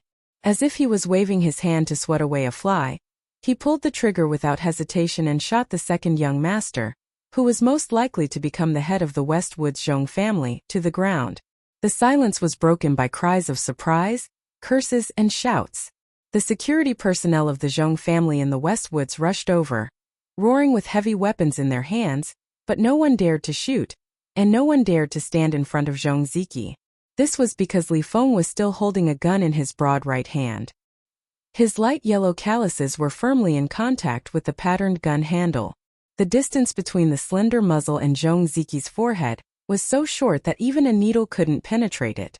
There was another important reason why there wasn't an intense gunfight or a bloodbath. Zhong Ziki was clutching his thigh as he fell to the ground. His face was pale from the pain, and his facial features were contorted. His eyes were filled with horror, but he still didn't forget to shout loudly, "Don't shoot." He knew Madman Li very well. Even if the Zhong family's security personnel blasted the officers into a bloody pulp, Madman Li would definitely rush to kill him first. What was even more terrifying was that the deafening gunshot clearly proved that if Madman Li wanted to kill him today, he wouldn't even need to think twice. I don't want to care about the bullshit matters of you aristocratic families, but fireworks are the only flesh and blood of a tiger. Li Feng stared at Zhong Ziki's contorted face under the muzzle of the gun. He enunciated each word clearly. If something like what happened in the space station happens again, if your sister loses a single strand of hair, I don't care if you did it or not, I will kill you. I didn't do it, Zhong Ziki shouted in pain. You can insult my intelligence, but don't overestimate my rationality. I've already said that I don't care if you did it or not. I'll settle the score with you. Li Feng used the muzzle of the gun to stab Zhong Ziki's forehead as he roared. If you want to be the head of the family, the West Woods will be yours. In the West Woods, if anything happens to your sister, who else would I look for if not you? I don't care what fucking evidence you have. After saying this, he put the gun back into his holster and glared at Zhong Ziki on the ground. He couldn't be bothered to say anything else. With a bang of his military boots on the ground, he prepared to turn around and leave. The Zhong family's big shots, who had been shocked and silent until this moment, finally reacted. The family elder who stood up shakily was so angry that his whole body was trembling. He pointed at the back of Li Feng's head and scolded, "How dare you? Arrest this lunatic." The Zhong family's armed men approached again with nervous expressions. A few heavy firearms even directly stuck to Li Feng's gradually losing childishness. One of the guns with a metallic luster was directly pressed against Li Feng's forehead. The soldier holding the gun had a ruthless expression.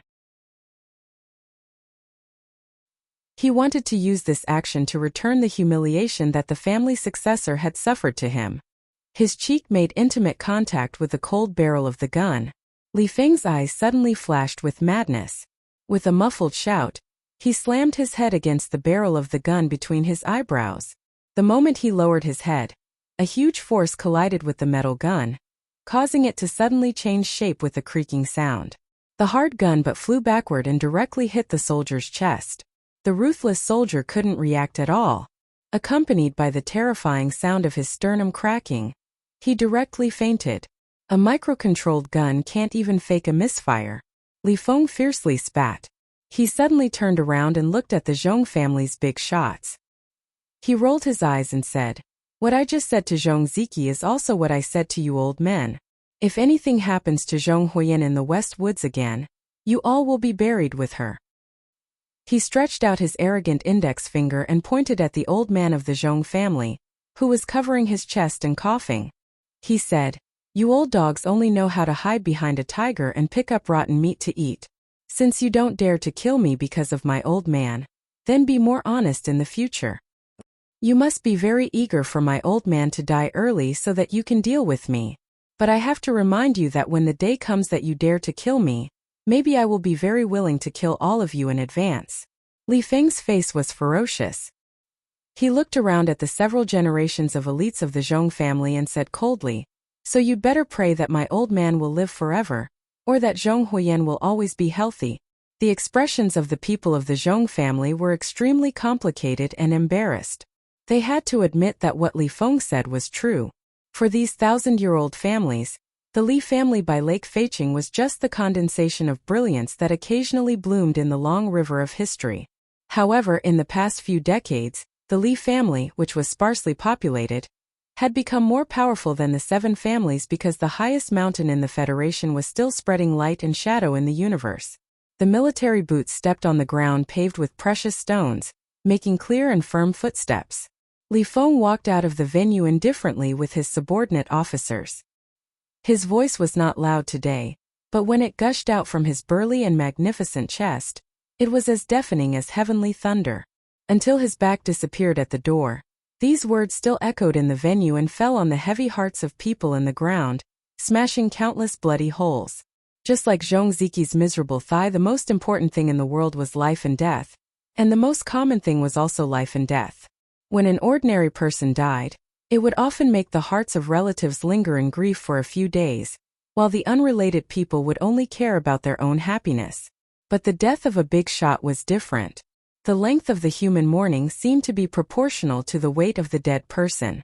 The sudden death of Zhong Suahu and his wife, in addition to triggering thoughts of mourning in the Federation and the continuous sad weather in the Westwoods for many days, would inevitably lead to more complicated and more serious problems because they left behind a jaw-dropping legacy, including the huge industrial cluster of the ancient clock company, but more importantly, the right of the head of the Zhong family to dispose of the family property, and the military power of the West Woods, tacitly acknowledged by the Federation.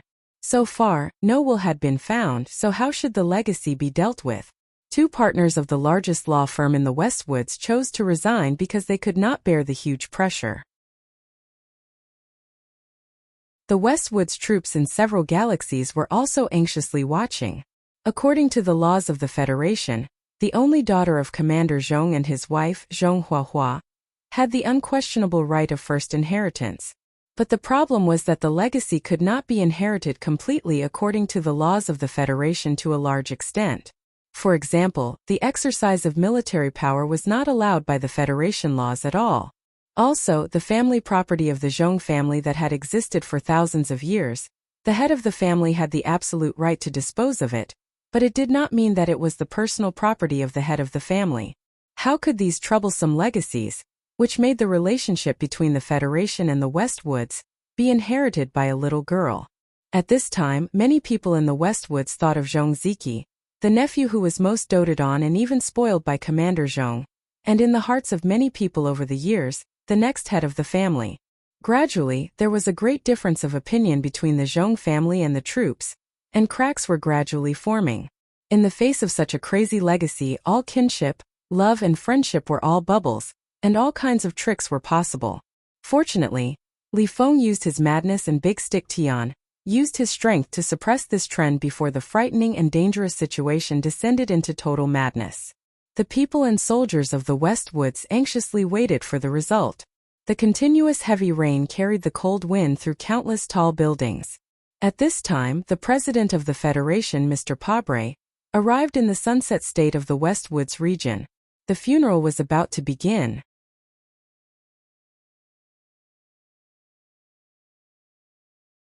Chapter 582. The melodious military music gradually stopped, and the crisp sound of gunshots echoed in the air, shuttling through the dense raindrops, startling the birds that were grooming their wet feathers around the square.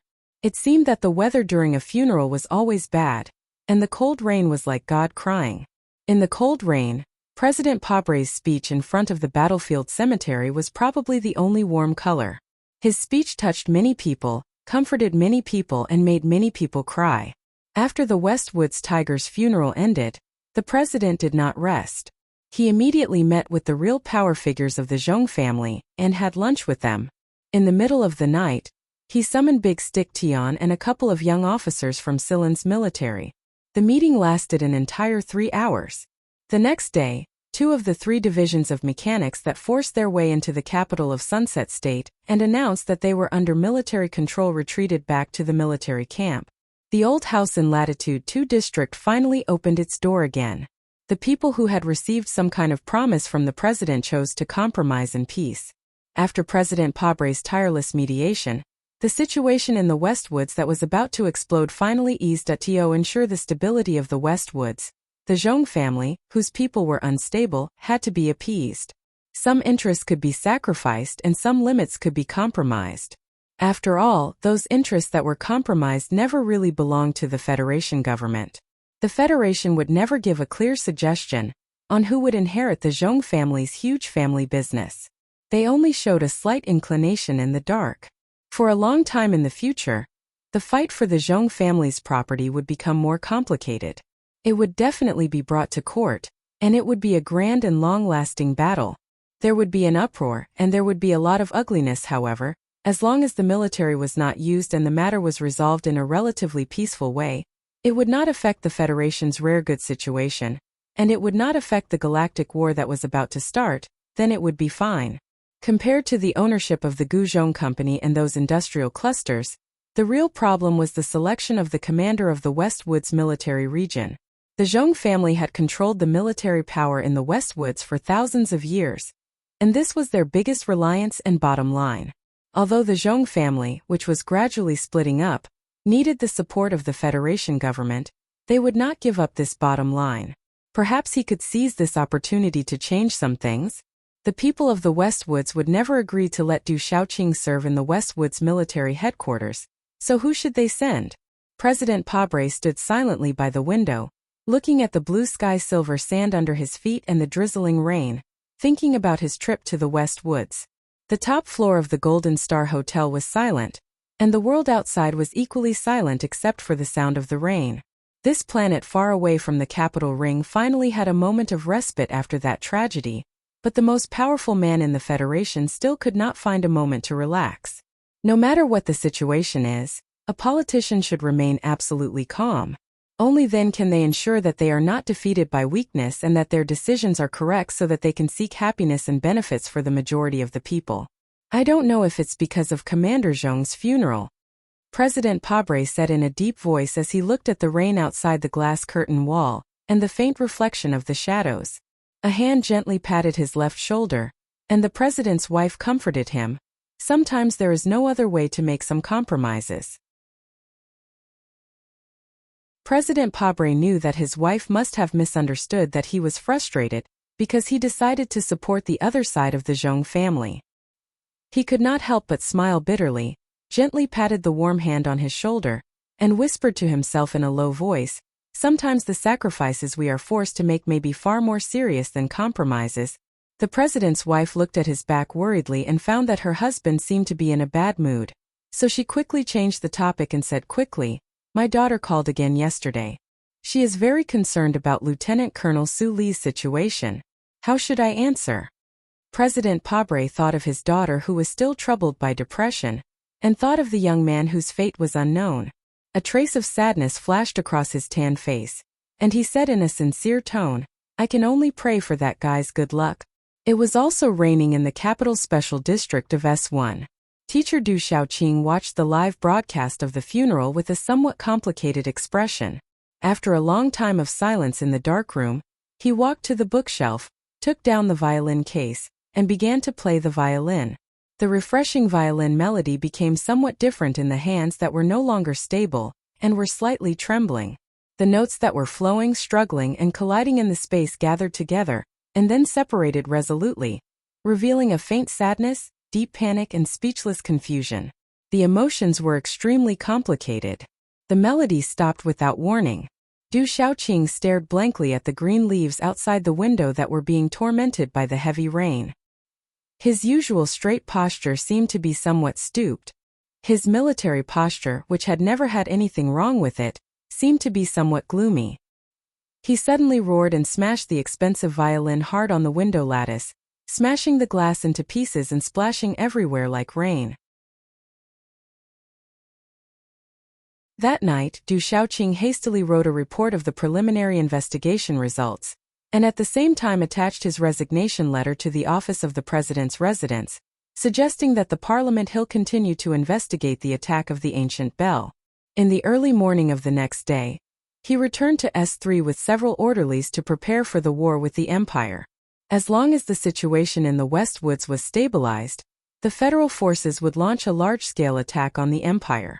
After the Empire shamelessly attacked the ancient bell, no force or faction in the Federation dared to stop the determination of the president and the military. Otherwise, the anger of the people would directly burn them to ashes.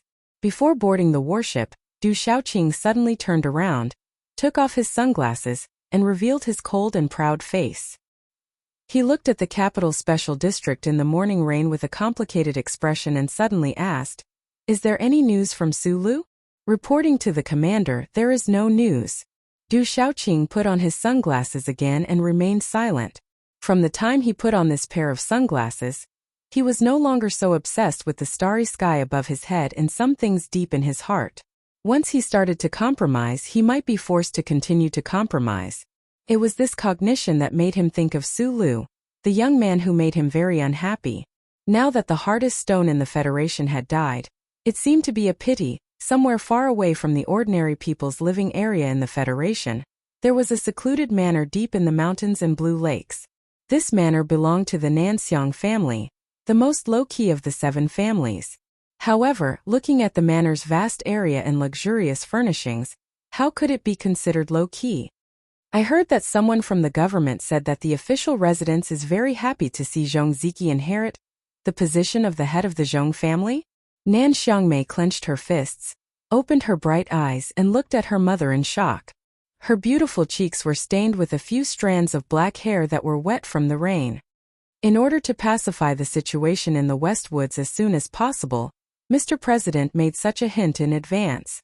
After all, the little girl of the Zhong family is too young, and she has been living in the Xixia state, and Zhong Ziki has the support of most of the Zhong family members. Mrs. Nan looked at her daughter with a smile. She knew very well why her daughter, who insisted on living an ordinary life since childhood, suddenly came home today and raised doubts about the situation in the Federation. This was naturally because the young man had an extremely close relationship with the little princess of the Zhong family, but Zhong Huiyan is the legal heir. Nan Xiangmei shook her head in disbelief. Everyone in the Westwoods knows that Commander Zhong dotes on Zhong Ziki very much. Many people see that young man as the future head of the Zhong family. In fact, in our view, that tiger seems to have some kind of intention. He wants the heir of the Zhong family to have to die in S1. In this case, the government's choice of Zhong Ziki may be in line with the tiger's last wish. I don't believe it. Nan Xiangmei shook her head firmly. The government is not a kind person, and I know that the Tai family, the Li family, and even our family have sent people to the Westwoods. Everyone's reaction is very strange. After a moment of silence, Mrs. Nan calmly replied, "You're right. Zhong Ziki can't become an excellent family head in a short period of time. The Zhong family has no leader, and now there are signs of division. The government is secretly adding fuel to the fire. Maybe this is the precursor of the first collapse of the 7 families. In this case, the 6 families must be the first to enter the Westwoods to seek benefits."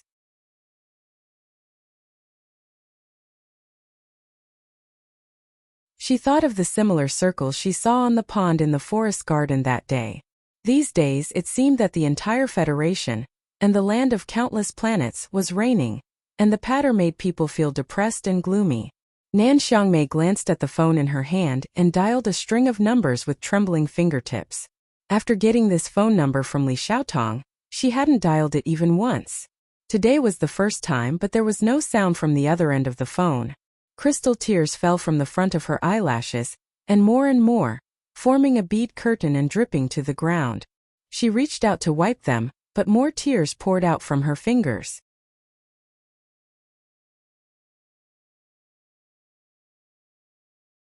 Chapter 583. Mr. President personally stepped in to mediate, and the government and parliament exerted a lot of pressure. Finally, the situation in the Westwoods did not get out of control. At least for the time being, the 2 sides of the family did not have an intense and uncontrollable armed conflict. Some of the fights that revolved around big interests dived into the depths of the sea, brewing endless pressure, while some surfaced above the blue waves and began to move toward legal solutions. Among the huge industries, including the Guzhong Company, which belonged to the Zhong family, and which belonged to the private property of the old mansion in the Weifang district, countless complicated legal terms and definitions of authority were enough to make the judges of the entire Westwoods a headache.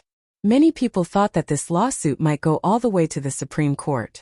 The Federation government and the military did not want to see this situation go on for too long. After all, the universe war was coming soon.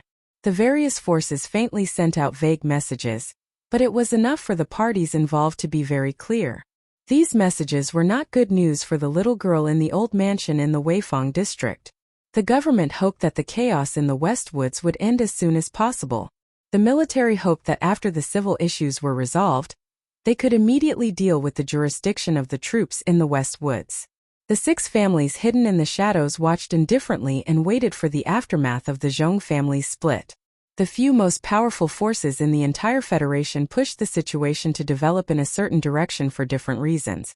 Although the Federation's judicial system was claimed to be absolutely independent, in the face of such terrifying pressure, the so-called independence could only guarantee some procedural fairness on the surface. The 3 jurisdictional disputes that started one after another in more than 10 days were extremely unfavorable to the old mansion of the Zhong family. The old mansion's legal counsel, those famous lawyers in the Westwoods, could not help but feel a little powerless in the face of such a situation. Under such circumstances, on an ordinary street in the Sunset region in the afternoon, a law firm called Shizhou quietly opened for business. No one noticed that this law firm, which only had 3 shared offices and was not well known in the industry, only had one office.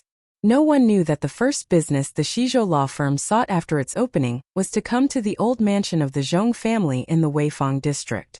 If I'm not mistaken, you mean that this law firm called Shizhou wants to represent Miss Zhong Huiyan in all her legal affairs in the future? The staff of the Zhong family's old mansion looked at the young lawyer, who had obviously just graduated from university. His expression was extremely strange. The young man opposite him was a little restless. He probably knew who Miss Zhong Huiyan was and what kind of situation the Zhong family was in. The other party actually wanted to represent Miss in all her legal affairs? This was a ridiculous request. Was the boss of this law firm out of his mind? Was he trying to make a name for himself with such a clown request? Do you know how many barristers serve the young lady? Do you know what kind of status these great lawyers have in the West Woods? Do you know that even the famous lawyer He from S1 is currently on his way to the West Woods? The staff member of the Zhong family looked at the young lawyer opposite him and frowned. Your law firm has just been established.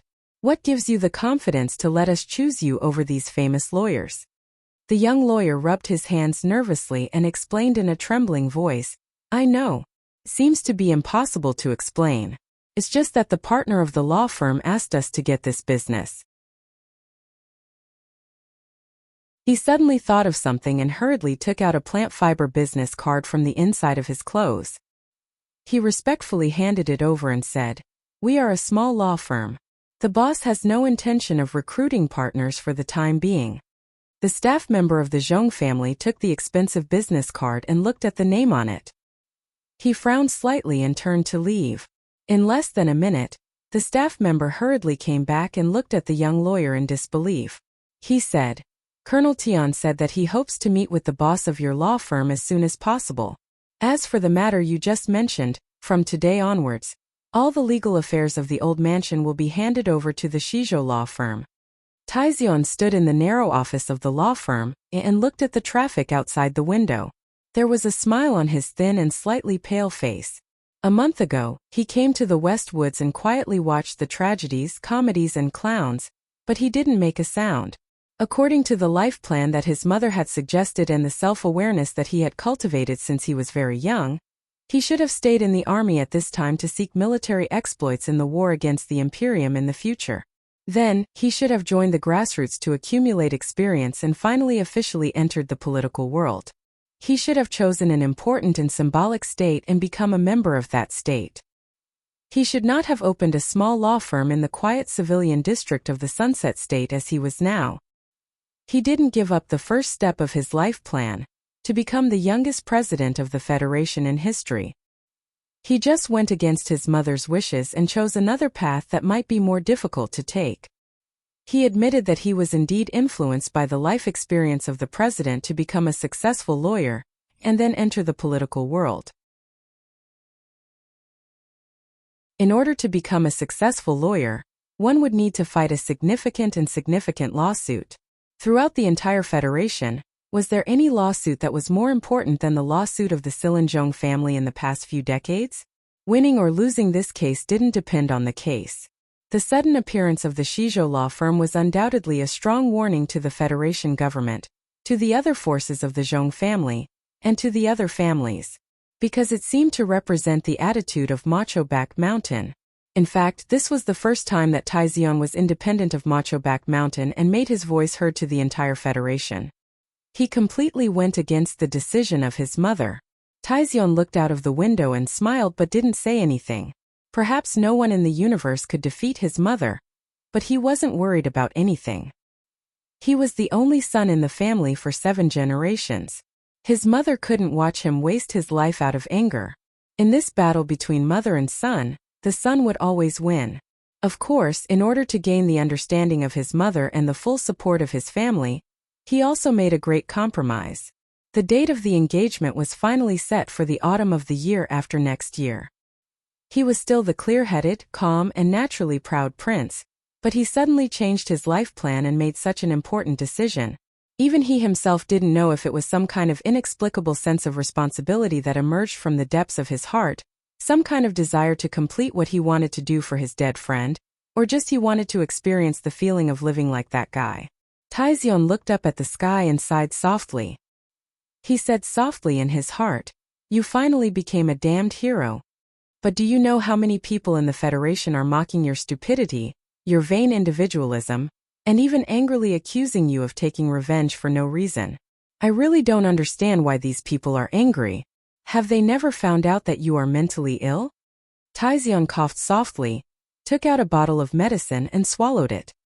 He didn't drink water, and then he held his chest and breathed rapidly for a moment. He finally calmed down, and his cheeks gradually became rosy. In fact, all these years he hadn't been very close to that guy. The fake gentleness and indifference nurtured by the family since childhood, the natural aura nurtured by the glory of the royal family, and that guy's stubborn and sharp personality were somewhat conflicting. Even if they didn't see each other, they wouldn't miss each other. When they occasionally met, peace would slowly spread like a small stream. But once they never met again, when he thought about how his only friend in this life was gone, he would always feel sad, but he thought that was all. I want to eat scallion pancakes today. Taizian turned around and said to Butler Jean, who was standing respectfully at the door of the office. Then he subconsciously paused and smiled inexplicably. Plain porridge and scallion pancakes, the battle in the library, seemed to be something from many years ago. Recently, the Federation's news channel broadcasted the footage of the Bureau of Proclamation's heroic and valiant revenge on the Empire. The value of the Federation's war heroes should be maximized even after death. The funerals of Commander Zhong and his wife were held, as were the funerals of the soldiers who died on the ancient bell. However, Su Li's funeral was not mentioned due to the strong opposition of some people. The tentacles of the glory of the charter that passed through the space channel could no longer find Su Li's chip pulse, and determined that this person was dead. However, many people in the Federation were still waiting hopelessly for some kind of miracle to happen. But if miracles happen too many times, it couldn't be called a miracle. Different seasons passed on different planets, but there was still no news from the other side. In order to prepare for the grand space war that was about to begin, the Federation was making careful and intense preparations. Under such circumstances, under the strong pressure of the fanatical collective consciousness of the Federation people, many disputes were temporarily suppressed. Fatty Tian, Madman Li, and the crown prince of the Tai family who were in the Westwoods had to make all kinds of compromises. An atmosphere of harmony and sacrifice shrouded countless galaxies. At this moment, it was easy for some people to easily think of a certain person who seemed to never know how to compromise and didn't know how to look at the big picture. On the shore of Lake Feiqing, Jian Shuier, whose black hair cascaded down her shoulders like a waterfall, stood quietly in the morning light behind the old man who was standing in the morning light. After a long silence, she slightly raised her beautiful face, and with a trace of aura that was unknown whether it was inherited from her father or her birth mother, she said seriously, "I know why the Federal Fleet rejected my application, and I can also guess why you are so serious about preventing me from even having a slight chance to enter the Empire. It must be related to my background. There are many things that I don't understand about the military operation on planet 5460. Sulu promised me to investigate it, so I didn't ask you. But now that he is dead, I think I should have the ability to ask directly like he did." Li Pifu, the god of war of the Federation, blinked his turbid eyes and looked up at the towering mountain on the other side of the lake. A meaningful smile appeared on his wrinkled face, as if he was somewhat gratified by the girl's courage to ask questions. However, he did not answer the question in the end. After a moment of silence, he changed the topic to another aspect. "I also have a question that I don't understand. How can a person like your father raise a child like Sulu? This revenge from morning to night should have nothing to do with his impulsive personality. It's just that sometimes even I don't understand the decisions he made. The child's actions are so calm, but why is the love and hate hidden under his face so obvious? I feel very sorry about his death." Li Pifu's face was calm as he said slowly in a serious tone, "I thought that in the years before my death, I would be able to watch him grow in a way that no one could have imagined, but I did not expect that he would die in front of me. However," the old man quietly looked at Jian Shuier, whose face was slightly pale, and said, "All the people of the Federation who enter the Empire will undoubtedly die, but not him. Of course, it's just not necessarily." An asteroid shining with a metallic luster was suspended in the universe. This was the most important forward base of the Federation's starfield front line. It gathered the painstaking efforts of several generations of engineers of the Nutshell Company and consumed an astonishingly huge budget of the Federation government. At this moment it was officially put into use. With this large information node as the hub, it connected all the information nodes in this spacious star field to the other end of the space channel, providing a strong support for the Federation's attack on the Empire. The 1st Regiment of the new 17th Division had been stationed in this giant space base for 3 months. Da Vinci, whose face was covered in grease, climbed out of the twisted tube of the W-type engine. He spat a mouthful of black saliva on the ground, took a cigarette box from his comrade, and lit it up. Then, he began to seriously compare the technical manual to see if he had missed anything during the previous maintenance. Ever since that day when they were trapped in the escape capsule and helplessly watched the 3-winged spaceship leave, the members of Group 7 had become much quieter than before. Even though they were now disbanded and returned to their respective combat units, they were still silent, but they trained even more seriously. Although the men on the battlefield had long been used to parting with life and death, this time felt a little different. Although that guy did not speak much and was even somewhat inconspicuous, it was still a little strange to not have such a leader who would charge at the front and retreat at the back.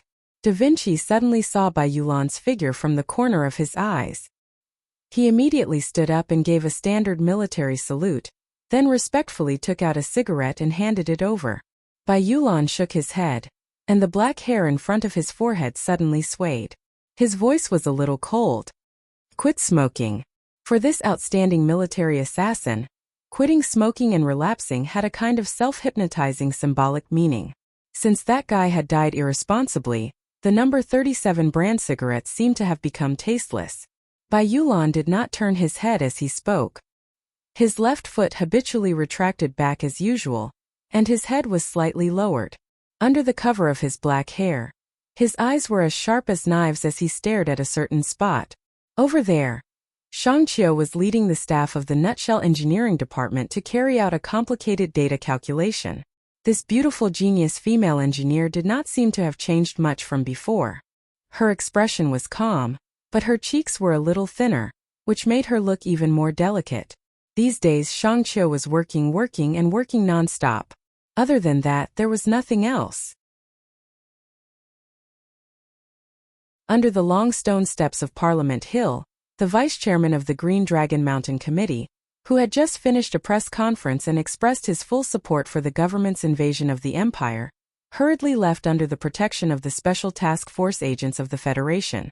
Zhang Xiaoming, who was preparing to leave, was heavily surrounded by reporters. Madam Zhang Xiaoming, do you have any thoughts on the unfortunate death of Lieutenant Colonel Su Lu? He's only missing. Zhang Xiaoming paused for a moment, then calmly corrected them. The Federation is still unable to confirm his whereabouts. As for myself, I quite admire Lieutenant Colonel Su Li's heroic actions. As for the reflection of some people in the Federation on the so-called heroism, I think it's rather rude and retarded. It was rare to see this beautiful spokesperson of the Green Dragon Mountain, and it was rare to hear her positive comments. Naturally, the reporters were overjoyed, and countless questions flooded in. However, after Zhang Xiaoming's simple but direct comments, she didn't answer any more questions and walked into her office on Parliament Hill. The door to the office was tightly shut.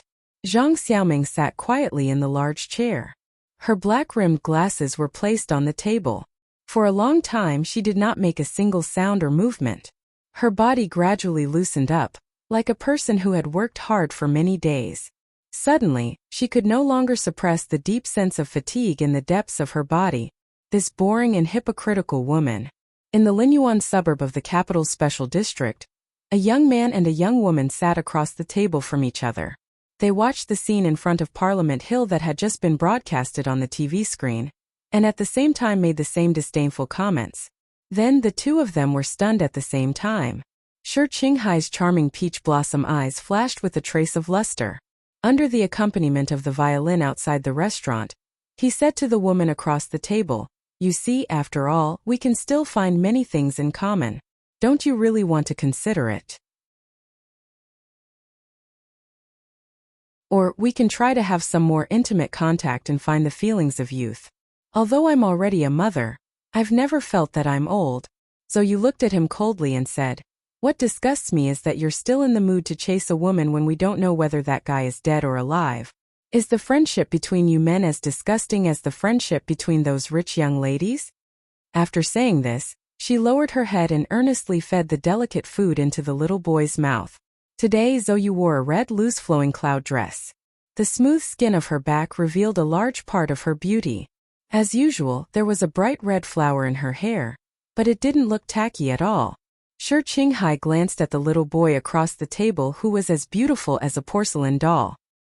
He smiled slightly and immediately said with great sincerity, "It's because he's dead that I have to live well for him like I promised him before." After saying this, the two of them fell silent at the same time. Then they began to drink continuously. The amber liquor was paired with 2 or 3 crystal ice cubes. Zoe's eyebrows gradually blushed, which was extremely charming. Suddenly she had an idea. She picked up 2 drops of liquor with the tip of her little finger and brought it to the little boy's lips. Zhou Liuhua, who had inherited his parents' excellent biological markers and stubborn temperament, had not yet mastered a rich vocabulary. Therefore, when they were outside, the little boy was always stubborn and refused to speak much.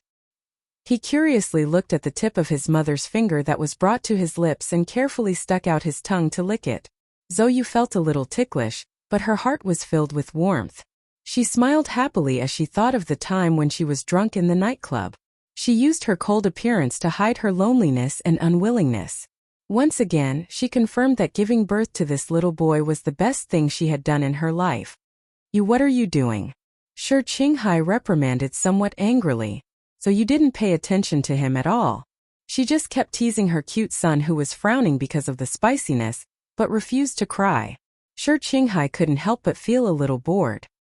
He said self-deprecatingly, "That's right. We are the sons of 2 drunkards. In the future we will be drunkards too. Let me remind you again." Zoe raised her head and stared at him. The charm on her beautiful face gradually disappeared. "The name on the column of Liu's father is Sulu. I've never fought with a dead person for anything." Shi Qinghai spread out his hands. Suddenly, he said in a low voice, "But if this guy is still alive, fighting with him might be fun." The two of them fell silent again. Shi Qinghai thought for a long time and finally said, "I am a professional skeptic. From the beginning of the Macklin project until now, when the ancient bell was attacked, I feel that there is still a big problem. Brother Jiao, Secretary Jiao's suicide is indeed very suspicious. You better check the files. I will provide you with what I can." Zoe didn't hesitate and replied, "But I believe that my father has nothing to do with this matter. And I have to remind you that the Bureau of Proclamation has already stopped the investigation. This matter may be more complicated than you think. We have to check eventually. It's just that in the past there were 2 of us. Now that that guy is dead, I am the only one left. But I believe that if he could still speak, he would definitely shout, 'Continue the investigation. Continue the investigation.'" Mr. Shi smiled and said, "That would really make him look like an idiot. But we can't let that idiot die in vain, right?" After hearing the word die so many times, Zoe finally couldn't suppress her depressed mood anymore. She put down the wine glass and stared into Shi Qinghai's eyes. With her unique charm, she said, "He won't die even if you die 800 times. Maybe you know him better than I do." Shi Qinghai stood up and was ready to leave. He smiled and said, "You are right. That guy is either fighting or preparing for a fight. How could he die so easily? Maybe he is starting a new journey somewhere else." "Of course." Zoe raised her beautiful face and said proudly.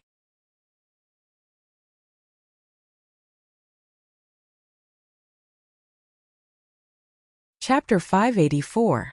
In the boundless and vast universe, it was hard to find a word to describe the stars that shone eternally in the farthest reaches of the universe. There was a nebula that had just condensed and extended its first spiral arm. There was an ancient galaxy of unknown age hanging like a silver belt. The deep red and white coldness looked at each other from countless light years away in the dark background. The coldness and indifference of each other made all the onlookers feel that they were small and insignificant, giving birth to a sense of awe that made their bodies tremble. The staff on the red rose were already somewhat numb to the scenery outside the transparent dome. After years of working on various spaceships and the long and boring journey, they did not have the extra interest and energy to look at the starry sky outside the transparent dome. No matter how beautiful something was, it could not withstand the wear and tear of time and immutability. When they first met the girl who was like their first love, she was so beautiful that it was soul-stirring. After looking at her for a long time, she gradually became as boring as an old wife in comparison. The interior of this extremely luxurious spaceship was still able to shock the people who had just joined the team after passing the review. Especially the blue artificial lake, it was even more unbelievable. The spaceships of the Empire had always been designed with the best performance and the least amount of materials. Before seeing this lake with their own eyes, who would have thought that a spaceship would be so extravagant and even crazy to accommodate an artificial lake? Faint starlight sprinkled down from the glass dome, accompanied by additional light inside the spaceship. It passed through the spacious and huge space and mixed with the metallic luster of the tall cabin walls. It fell on the surface of the water, illuminating the tens of millions of tons of seawater. It was so deep that the bottom could not be seen. The waves moved slowly, giving off the feeling of a vast ocean. The tens of millions of tons of seawater came from the most famous summer resort of the Gamma Coast in the southern hemisphere of Tianjin planet. It was said that there was the purest seawater in the entire empire there. At the edge of the artificial lake or sea inside the spaceship, the silver sand from Bansha Prefecture was laid. It was said that the sand grains there were the most well-proportioned and delicate, and the skin of the soles of human feet felt wonderful when stepping on it. On the artificial beach, there were hundreds of tropical plants swaying gently in the convective wind. There were hammocks between the trees, parasols made of large green leaves, and the faint sound of birds chirping could be heard. For such a beautiful scene to appear inside a spaceship in the silent universe, it was a bit shocking. This was the Red Rose, the top spaceship of the Emperor of the Empire. But no one knew why it appeared in the border star field far away from Tianjin planet and the deepest part of the sea, where the pressure of tens of millions of tons of seawater was the most concentrated. It was deathly silent. Unlike the beautiful scenery above the water, the silence here was filled with a suffocating aura of death. On the layer of fine sand at the bottom of the water, there was a naked man struggling and twisting. He wanted to shout out his pain, but he was suppressed by the heavy water from all directions, so he couldn't make a single sound. The powerful muscles on his back twitched, showing how much strength he was using at this moment. But he couldn't get rid of the heavy metal piece tied to his ankle and the black clue above it. There was no air to breathe, no straw to hold on to. There was nothing here, only water. The deep blue, cold seawater that pierced the skin like needles, the seawater that was everywhere, the seawater that was originally gentle but gradually became as heavy as lead, emitting a fishy smell of death. There was also no sound. The man in the depths of the water struggled as if he was crazy, and the water he stirred up couldn't be seen in most of the water. It was like watching life and death through a window, but it clearly conveyed the despair and pain of suffocation that person was in. A normal person who couldn't breathe for such a long time would have suffocated to death, but that man persisted for a much longer time. But he was only a human, not a god, so in the end, those unwilling and desperate struggles gradually subsided. His legs that were tightly tied to the clue kicked powerlessly, and the soles of his feet glowed with a trace of a tragic white. Finally he stopped. He was like a pitiful dead fish that flipped over and vainly tried to look at the sky with its belly facing the ground before it died. The faint sound of an engine rang out from the surface of the water. The black clue was quickly pulled upwards, pulling the heavy metal piece and the naked man, who was unknown whether he was alive or dead, away from the fine sand at the bottom of the water. Along with a few fine waves of sand, it moved towards the surface of the water. On the beach on the other side of the giant lake, someone was currently fishing. With a light splash, a red koi fish was pulled out of the water by the thin line. It struggled with all its might to shake off its tail, but no matter what it did, it couldn't break free from the fatal hook. The naked man was pulled away from the surface of the lake by the black rope. Water flowed in reverse from his body, flowing along his wet black hair and pouring onto the surface of the lake. According to the calculations, the pressure at the bottom of the lake and the deep suffocation are already level 6 pain. Moreover, this type of pain and fear cannot be said to be tolerable at all. Why is this guy still smiling so happily?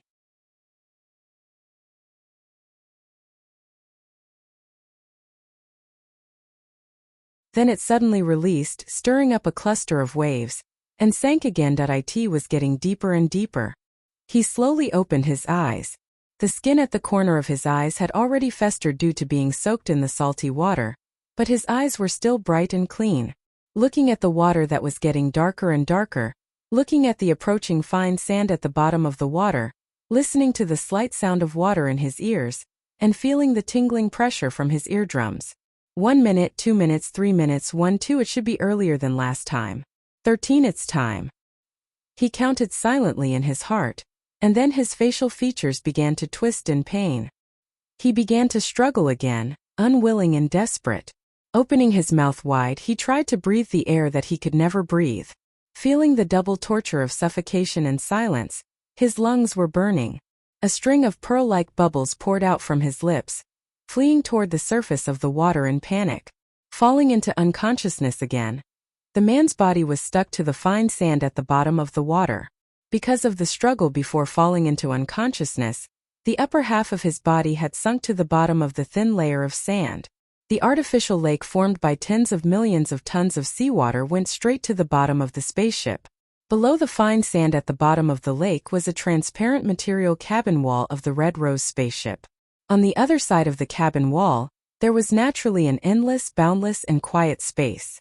In the dead and quiet space, the spaceship was moving at a steady speed. If someone looked closely from space at this time, they might be able to see a pale face on the other side of the glass. It was creepy. At this time, the pale face suddenly opened his eyes. He slightly narrowed his eyes, greedily looking at the universe that was right in front of him, but could never be touched.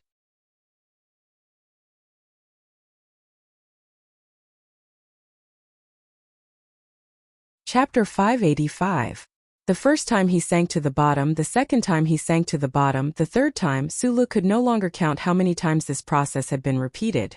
That day, when he was captured on the Empire's battleship, he was knocked unconscious. When he woke up, he was already on this strange spaceship. Before the difficult torture process, he had carefully observed his surroundings. He was shocked by the spacious interior of the spaceship and the unimaginable facilities. However, when the torture officially began, he no longer had the extra energy to look at these blue lakes, silver sand, and green trees that appeared in space.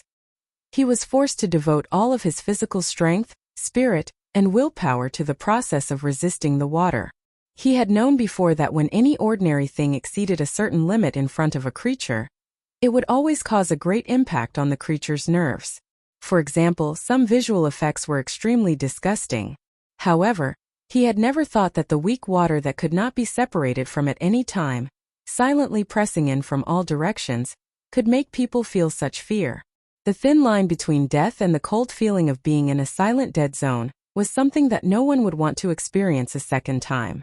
He had experienced it countless times. At the beginning of the cruel water torture, Sulu was in extreme pain. It was as if his lungs were about to explode, as if his skin was about to split open, as if his eyeballs were about to pop out, as if he was trying to breathe but could only feel the salty water pouring in. When mixed together with the absolute silence of the environment, it was very terrifying. Just like in Master Schiller's plays, where the audience's spirits were lifted and they established the correct view of good and evil retribution, the potential of human beings was always unexpected. They could always see hope in the midst of despair, until they found it. His nerves were much thicker than normal people. This was not only a conclusion of physical anatomy, but also a manifestation of a strong spiritual willpower. In such a desperate situation, he bitterly held on. His mind would occasionally be in a trance, but he never collapsed. Never collapsing was boring repetition.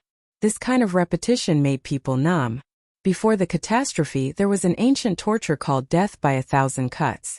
At the end of the 1,000 cuts, the prisoners on the wooden frame who were on the verge of death probably would not feel any pain when the sharp knives fell on their pectorals. Sinking to the bottom of the water and then being pulled up, his physiological indicators were monitored. He was injected with nutrition injections, awakening injections, and routine interrogation. Every day after he was captured, he repeated this process. In this numbing and cruel process of torture, there was finally a change. One day, when his naked body was once again thrown into thousands of tons of cold and hard salty water, He was once again in a state of suffocation and unconsciousness. The mysterious lines that were severely damaged in his body seemed to have been awakened by something and began to gradually connect with each other. The weak heat completely ignored the cold salty water around him and began to slowly flow within those lines. Although the speed was extremely slow, it finally moved. Ever since he discovered this fact, Su Li's fear of suffocation had lessened a lot. Only in the depths of the water could he slowly recover his strength without worrying about being discovered by the Empire's people. When the mysterious power in his body gradually recovered to a third, he even looked forward to falling into the water more than 10 times a day, because the bottom of the water was not only death, but also hope at the same time. Su Li began to pretend to be unconscious with the help of his engineer's meticulous calculation ability and his innate sensitivity to time scales. He tried to use the mysterious power in his body to deceive the sensitive monitoring equipment of the Empire's people. He did not know why the Empire's people did not kill him, but as long as he was alive, there was hope. However, without Taizuan, Zhou Magnolia, and the omnipotent charter computer, he still could not find a complete and feasible escape plan. Inside the Empire spaceship in the silent space, even if he suddenly killed the 2 interrogators of the Empire, where could he escape to? The sand under his feet may be delicate and soft, but it was extremely painful when it rubbed against the skin of his face that was about to fester because of the water. Su Li's pale face buried in the sand did not show any expression at all. He just narrowed his eyes and looked greedily and sadly at the vast and endless black space outside the transparent cabin wall. Inside this extremely luxurious giant spaceship, there were all kinds of monitoring equipment, but the designer did not think of monitoring the cabin wall from the perspective of space outside the spaceship. Only at this moment in the sand could Su Li open his eyes. The black clue under his feet suddenly tightened, and the sharp pain from the rough metal wire rubbing against his festering ankle woke him up from his thoughts of fleeing and looking into the distance like a lookout. He immediately closed his eyes and relaxed his entire body, allowing the black clue behind him to pull him and the heavy metal block to quickly rush to the surface of the water. Floating at high speed, the cold salty water was like an inverted waterfall that kept washing his naked body full of wounds. The pain was so painful that it penetrated his bones. He still closed his eyes and said silently in his heart, "Fight." He had once tried to learn the Empire's language when he was in Group 7's camp in Sunset Province. However, there were too many dialects in the Empire. During the interrogation just now, he could only understand an extremely small portion of what the 2 Empire torture experts had said. However, it was precisely this portion that caused him to tremble in fear and decide to bring forward his escape plan. The secret in the bracelet could not be known by the Empire, and his left arm could not be chopped off by the enemy. So, other than fighting, what other choice did he have? There was no struggle because things changed again. When he lay on the cold metal platform again with water dripping all over, and was about to assume the unconscious and paralyzed posture that he had practiced countless times, he discovered that someone was wiping his body. The very soft semi-long fiber cloth had excellent water absorption properties. The person wiping his body was definitely not that perverted expert. That person would not be so gentle and meticulous, Su Li analyzed silently in his heart with his eyes closed. Immediately after, someone began to treat his wounds. Of course, it was only an extremely simple treatment of the ugly festering skin on his face. There was no in-depth treatment at all. It looked more like makeup, as if the person just did not want his face to be too ugly. A large robe-like garment was put on his body. The electrocardiogram on the monitoring device was as steady as before. Su Li, who was pretending to be unconscious, had countless shocked questions in the depths of his heart. For these cruel and cold-blooded people of the Empire, whether it was cutting off hands or heads, there seemed to be no need for them to put on clothes. Something like dignity before death had never happened between the soldiers of the Federation and the Empire. There was an injection in his neck. It should be an injection to wake him up, right? He thought to himself. Then he discovered that he was being lifted onto some kind of mobile device and pushed out of the interrogation room toward an unknown place. The grinding sound of rolling wheels grinding against the ground was extremely ear-piercing.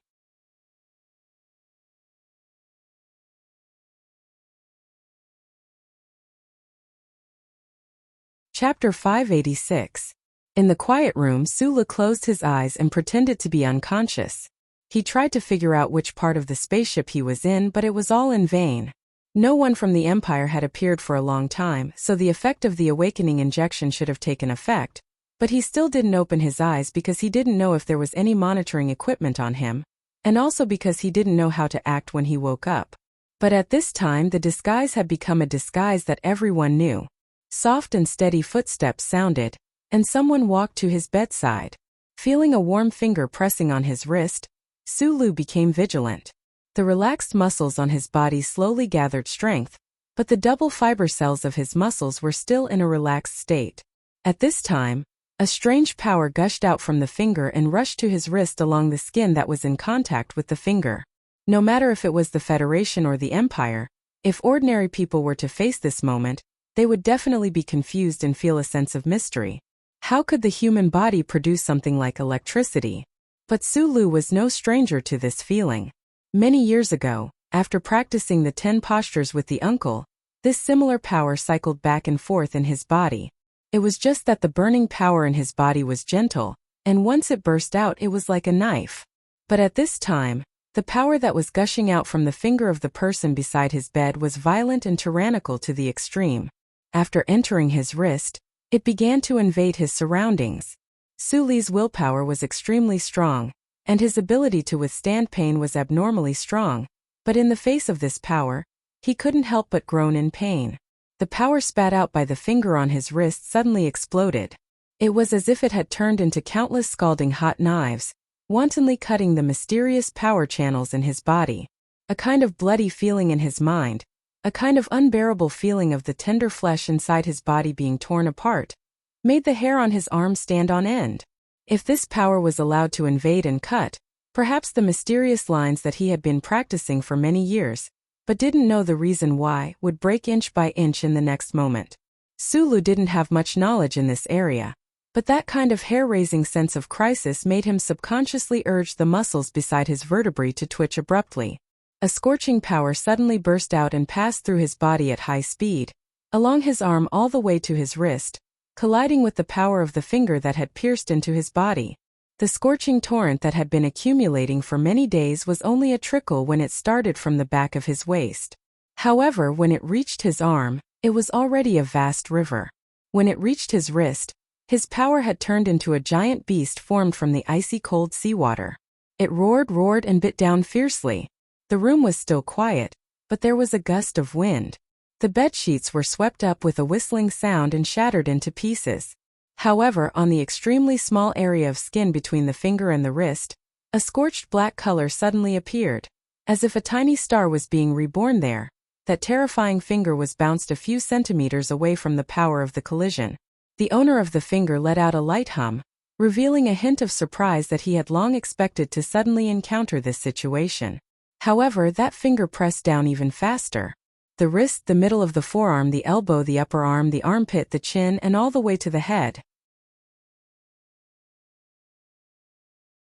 Every finger strike was as soft and fast as the wind, unpredictable and as fierce as the ancient spear, unstoppable. Suli's body was unable to react effectively in the face of the high-speed finger attacks that were as dense as raindrops, as well as the terrifying power that was spat out between the fingers. He could only instinctively activate the scorching power in his body to incessantly burn and transform, while he retreated quickly and passively. It was extremely difficult for him to resist the fierce force that was even stronger than the previous one. In some kind of religious language in Master Schiller's play, how many seconds did it take to flick a finger? And in this extremely short fraction of a second, how many times did the person beside the bed flick his finger? With a puff sound like a steel pillar fiercely smashing into the muddy ground, Su finally raised his other hand and blocked the most dangerous strike of that finger. His eyes suddenly opened, and he spat out a mouthful of blood. His extremely taut body bounced up from the bed at almost the same time. His right hand that was spread out like a fan retracted, grabbing that steel-like finger. At the same time, his right knee fiercely slammed outwards, smashing towards the outside of that person's thigh. That person's finger suddenly retracted and turned into a fist. It seemed unreasonable, but in fact it accurately avoided Suli's right hand. It drew an arc and blasted towards the area below Su Li's earlobe. In an instant, Su Lu bent his body, lowered his head, and raised his left arm close to his cheek, like an iron door that was tightly closed. The fist fiercely smashed into the arm, and the tip of the knee fiercely smashed into the thigh. The two people's attacks arrived at the same time, and at the same time, the sudden burst of power produced two loud muffled sounds. Without the slightest pause, the two people, whose figures could no longer be seen, quickly closed in again. The trembling left arm and the slightly stiff thigh no longer existed at this moment. What existed was a ruthless straight finger strike, a clean choke snap of the hand, a simple and clear stagger of the crotch, a sharp and sinister bending of the joint technique, and even more so, a pair of fists that were incomparably fast and fierce. What was even more frightening was that in these powerful close combat techniques, every movement was mixed with an enormous strength that was absolutely unimaginable to an ordinary person. The two figures dodging at high speeds caused the air in the room to vibrate and whistle, followed closely by an ear-piercing tearing and shattering sound. The sturdy bed was shattered into pieces by the overflowing power, and the bed sheets and torn clothes were swept up by the strong wind. In the midst of the mess, a figure flew out in a dispirited manner. Su Lu fell heavily onto the hard ground. He immediately turned around and used his right hand to support his body, but was ultimately unable to stand up. He confirmed that his sternum was somewhat dislocated, and more likely, it was fractured. What made him feel even colder was that the scorching power that had been accumulating in his body for a long time was actually showing signs of dissipating. His slightly squinted eyes appeared slightly dim, but there was no despair, only unwillingness and stubbornness. He fiercely stared at the young imperial soldier not far in front of him, and somewhat strangely cracked a smile. The blood that seeped out of his gums and his mouth full of white teeth made his smile appear to be filled with an uncoordinated bitterness. His opponent was a young imperial soldier. He had a thin figure, and his skin was neither bronze black nor noble white. It was just a yellowish brown in between. Just like the feeling he gave off, he was extremely ordinary. If he were to be thrown into the crowd of people on Tianjing planet, there would definitely be no one who would discover his abnormality. However, to Su Lu, who had fought with this person twice, no 3 times, this young imperial soldier was definitely not simple. If Brother Zeng, who was by Li Xiaodong's side, was like a dangerous gun tied in cloth, then this young imperial soldier did not need to deliberately emit a powerful and intimidating aura. His body itself had an indestructible hardness and strength. He was a real gun forged from steel. Just like the alloy multi-layer forging gun that had fiercely pierced into the Black MXT's cockpit that day, cutting off Su Li's hopes of returning to the Federation. Su Lu sat weakly on the ground. His eyes narrowed as he stared at the imperial soldier not far away. He could feel the valiant and dangerous aura that was close at hand. He had previously guessed this person's identity in shock, but due to his ordinary appearance and gender, he did not dare to confirm it. Huai Chaosher coughed softly and raised his arm to wipe the blood flowing out of his mouth, only to discover that the sleeve on his arm had been shattered and flown away like a butterfly during the battle. Then, he noticed the smile on the Federation soldier's face. "I've read the report. You were smiling every time you suffocated and passed out." The interrogators were very curious as to how the smile came about in such a state. Huai Chaosher covered his chest and coughed again. Looking at Su Lu on the ground expressionlessly, he asked, "Now that I think about it, I understand that you have the ability to hide from the surveillance equipment, recover in secret, and be ready to escape at any time. So you can't help but feel happy in your heart. But I'm very curious. You can't keep up the disguise anymore, and more than half of the dirty spiritual gas in your body has been dispersed by me. Why are you still smiling?" Su Lu moved his body with difficulty and leaned against the wall. His smile gradually faded, and he squinted his eyes and said hoarsely, "I'm smiling now because I've confirmed one thing. The reason why I lost to you on the warship that day was because I was seriously injured. If my body was intact, I should have had a chance to defeat you." The 2 bloody holes on his shoulders were bleeding non-stop. New flesh split open. It was a horrible sight. Huai Chaosher turned a blind eye to it. After a moment he said, "You assassinated Keaton first." The mecha was damaged too much, the cockpit was destroyed, and your body was wounded. Your close combat ability was greatly reduced. But after 2 battles, I'm sure that even if you were intact, you would still be no match for me. You won't know until you fight me. Sulu spat a mouthful of bloody saliva to the side and replied straightforwardly. A trace of mockery flashed across Wuxia's usually expressionless face. He said, I allow the loser to carry out a mental battle. I only hope that you can hide the trace of fear in your eyes better. The road to death was in front of him. A powerful and young opponent was in front of him. As a soldier of the Federation, Sulu had to put up a brave front. However, after enduring the torture of millions of tons of water for so many days, after enduring for so long, because of such an unreasonable enemy, the sudden change of events, everything went up in smoke. His mood was sinking into despair, and his unwillingness was rising. Sulu raised his head, squinted his eyes, and said hoarsely, I admit that I am indeed frightened by your great strength, but you also seem to be somewhat afraid, or perhaps worried that I will recover my health. A little.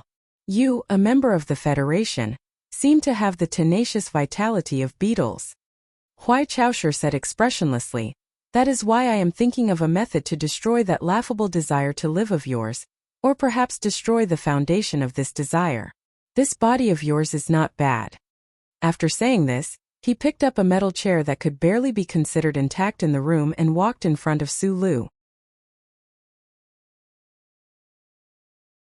Without any hesitation, he raised the chair over his head and then smashed it down forcefully. Blood flew everywhere. The sound of bones cracking rang out. Flesh was torn apart. When the Imperial officers in the monitoring room saw this bloody scene, they all couldn't help but frown. Several streams of warm blood slid across his face. Sulu stared with his pair of not-so-large eyes at the young Imperial officer in front of him and said hoarsely, I am not threatening you. I also don't know why you all haven't killed me yet, but I suggest that you do.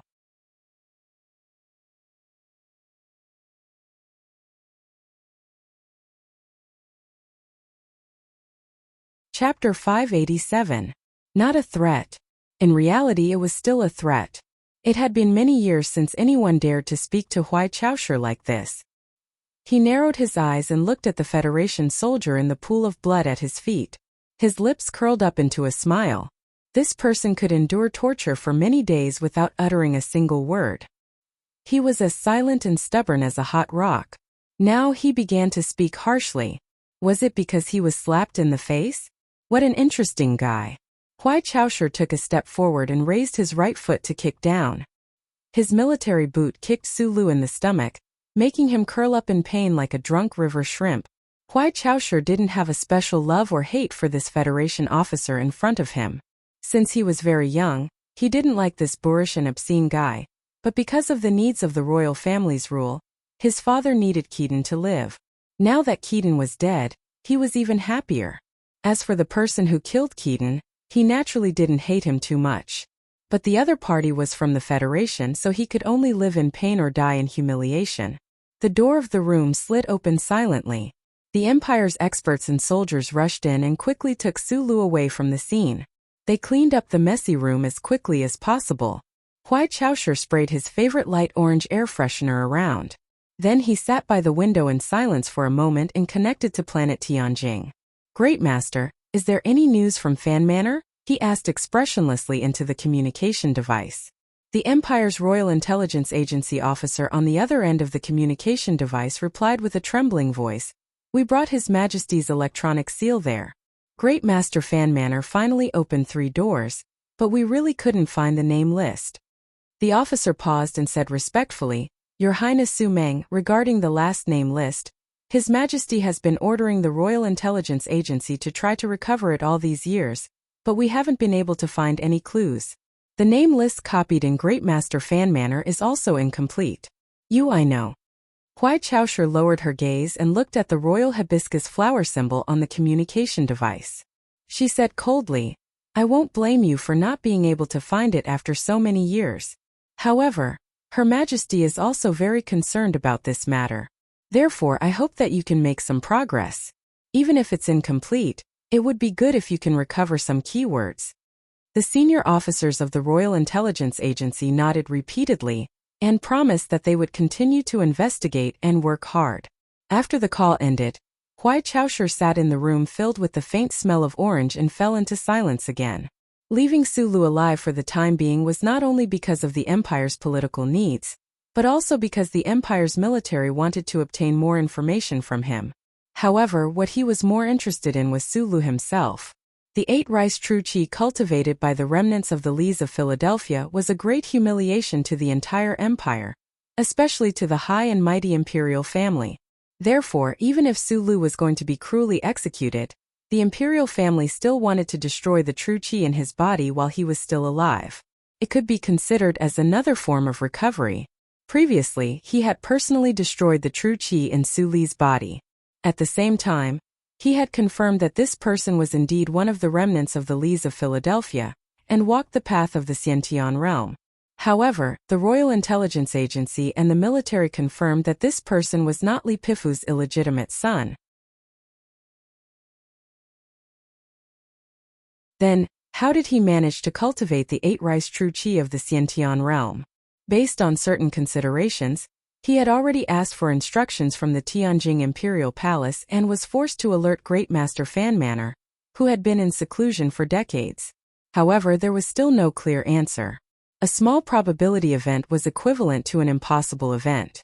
Hui Chaoshi frowned slightly and laughed self-deprecatingly. Then her expression changed slightly. She covered her mouth with her fist and coughed a few times. Intense, heart-wrenching coughs echoed in the room. Sulu, who was lying in the corner, had a pale face. Beads of sweat rolled down his forehead like soybeans. Previously, he had already noticed that the spaceship had changed its course and was flying towards a blue and yellow planet in the distance. However, at this moment most of his mind and will were controlled by the coughs. It was difficult for him to divert his attention to think about his next plan and action. Coughs were usually related to colds and unhealthy eating habits. It was not a big deal. However, for the current Sulu, if he did not solve this coughing problem, his future would be bleak. His originally hopeless escape route would be completely cut off. After the young Empire officer destroyed the power in his body that he had been accumulating for a long time, and after his ability to pretend to be unconscious was exposed, he was once again locked up in a solitary cell. At first he did not despair. On the contrary, he did not hesitate to start cultivating again with his strong will. However, when the mysterious burning power in his body moved along the familiar channels to his chest and abdomen, it would be blocked by some invisible thing, making it difficult to move forward. If he forcibly moved the burning lines and tried to turn them into countless sharp blades to break through the invisible barrier, the net-like channels in his chest and abdomen would shrink at the same time. It was like a thin film pipe that tightly bound the blade. It was extremely painful to be cut. It could even be said that he was in so much pain that he wanted to die. At this time, his own burning power became as terrifying as the power that the young Empire officer spat out from his fingertips. Now there were 2 paths in front of him. If he could not break through the barrier that the Empire officer had magically set up, the power that had accompanied him for many years and saved him countless times during life and death situations would become a dead pool behind his waist. It would no longer be able to play any role, and he would become an ordinary person. No one could endure the pain of the blade cutting through the sensitive passageways. Even if Sulu suddenly gritted his teeth and completed this action before he fainted from the pain, he was also clear that after those passageways were cut, he would probably end up in a very miserable state, worse than even an ordinary person. As an ordinary person, it was not difficult for Sulu to accept this fact. He had a good enough psychological foundation. However, now he was imprisoned in the distant empire, facing death and a future more terrible than death at all times. He could not just be an ordinary person. The Red Rose Royal spaceship was quietly parked at the edge of the transit base outside the atmosphere of Libin Star. The giant spaceship was close to 20 kilometers long, making the 3-dimensional 6-directional space base next to it look extremely small. In the next few days of docking and refurbishment, the space base would continuously send the materials on Libin Star to the Red Rose. It looked like this giant royal spaceship was like a big insect that greedily sucked the blood of herbivores.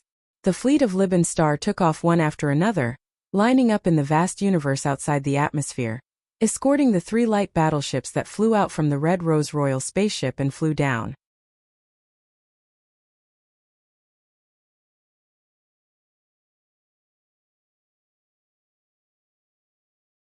Chapter 589.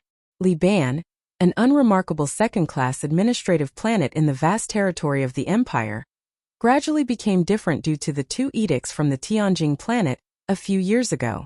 The establishment of the Empire's special tourism zone, the exaggerated investment by the Ministry of Finance, countless nobles and wealthy merchants came to join in the fun, and the Emperor's strict implementation of the interracial education experiment made this planet the center of the Empire's discussions. Being able to become a special tourism zone and help the Emperor justly divide the wealth of the nobles, the Liban planet naturally had enough beautiful scenery. Regardless of whether it was the spectacular Crimson Hill in the Western Hemisphere, the fog that covered the sky of Pine Cone Ridge, or the tens of thousands of stone peaks that pierced the sky of Yellowstone, they were all rare beauties that fully demonstrated the godlike carving ability of nature. The Liban planet also had the most beautiful scenery, and that was the mulberry trees that spread across the flat plains. Tens of thousands of square kilometers of mulberry trees were artificially divided into countless work areas. The rustling of the mulberry trees when the wind blew through was breathtaking, and the quiet night was endlessly quiet. The mulberry trees and the moth larvae that accompanied them were the most famous specialties of this planet, apart from the natural scenery and the newly built universities in the various states. Many years ago, the silk spat out by the larvae of these moth larvae became the most beloved luxury of the Empire's nobles. What was very strange was that, apart from the Liban planet, there were countless planets in the Empire that were completely suitable for these delicate larvae. The unusually expensive silk entered the Federation along with some great collision in the universe. For decades, the only goods that were qualified to take the risk and enter Bermuda with the Royal Special Forces mecha warriors was silk. The Empire used this smuggling to seize a large amount of wealth from Bermuda and the upper echelons of the Federation. Although this wealth was far from enough to offset the Empire's military expenditure, perhaps because of some emotional and childish considerations, what we have, you don't, you have to wait for us to provide, so we are superior to you. The Empire's royal family had always condoned and even strongly supported the silk smuggling.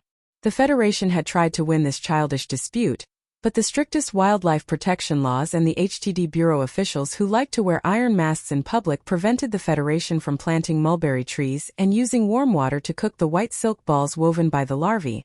The Federal Academy of Science had also tried to use biological methods to restructure, but without the technical support of the Bureau of Proclamation in terms of biological proteins, they found that this attempt would cost a lot of money, so they had to stop the plan and continue to buy silk underwear, silk quilts, silk bras, silk chest pads, and everything that was made of silk and hidden in private places. 2 Skinny young tourists were walking on a street in the southern district of Planet Lisban. The silk clothes they were wearing were not particularly eye-catching, but compared to the local residents, it was easy to expose their identity as tourists. However, there were too many tourists on Planet Lisban these past few years, and these 2 people with ordinary faces would not attract much attention. In addition to the hundreds of well-trained professional soldiers in the 4 blocks around them, the soldiers in charge of secret security were watching the 2 people's every move with a heavy expression, vigilantly watching the wind and grass in the surroundings. These 2 young tourists did not look like close friends who were traveling together, because when one of them coughed uncontrollably and closed his eyes to fight back tears, the other did not show any concern at all. He continued to walk indifferently, his slightly narrowed eyes full of coldness. Sulu felt that his lungs were full of hot smoke, and his throat was full of red-hot gravel. It was extremely difficult to cough, and it was very uncomfortable. Half squatting on the ground, he breathed rapidly for a long time before finally calming down the pain in his chest and abdomen. He forced himself to stand up. The wound on his shoulder had temporarily stopped bleeding, but the strange power that the imperial officer had wedged into his body was still tormenting him incessantly, preventing him from using his power to heal his body. Like a slowly rotating rock, it kept grinding and grinding, trying to grind all of his hopes into pieces. It was very strange. After coming to this strange imperial planet from the Red Rose Royal spaceship, he still did not die. Nor was he thrown into the dark prison where he could not see the light of day. Instead, he was temporarily free from the cruel water torture that made people wish they were dead. He began to follow the young imperial officer and enjoy the scenery on this beautiful planet. In a few short days, he stood on the spaceship and looked down at the magnificent Crimson Mountains in the Western Hemisphere. Those waves that were nearly 100 meters high were as thick as blood, and they swayed his hard heart up and down. He wore a breathing device that was specially used by the Imperial military, and he climbed through the fog in the depths of Pine Cone Ridge for an entire night with difficulty before he finally broke through the fog. He stood on the ridge and saw the first ray of morning light. The damp morning dew moistened his painful lungs and made him feel slightly comfortable.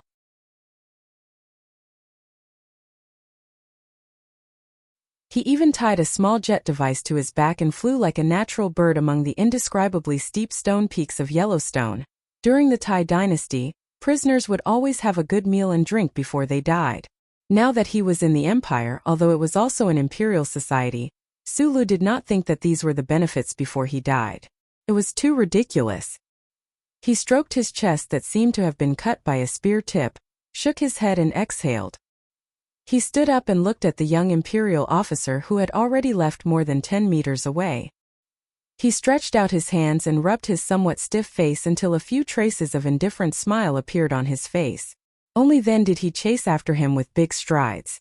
On the street, a brown-haired man with messy hair was holding a little girl's hand and saying something. They were probably father and daughter because they both had a pair of beautiful sky-blue eyes, and the curve of their jawline seemed to have been carved by the same sculptor. However, for some reason they were arguing. Some of the tattered clothes were wrinkled and torn by the big hand and the little hand. The little girl was crying. On the right side of the back wall of a restaurant, a black dog was running quickly. Its sharp mouth held a simple and honest bone. The black dog was running very resolutely and its goal was very clear. It bypassed the beggar who was lying in the shadows and lifting his lapel to check for his next meal. It jumped over half of the broken wall and ran towards the mulberry forest in the suburbs. It was silent all the way. It probably also knew that if it shouted happily, the food would fall. At the turn of the road in front, a person who looked like a boss wearing silk clothes was talking to a farmer.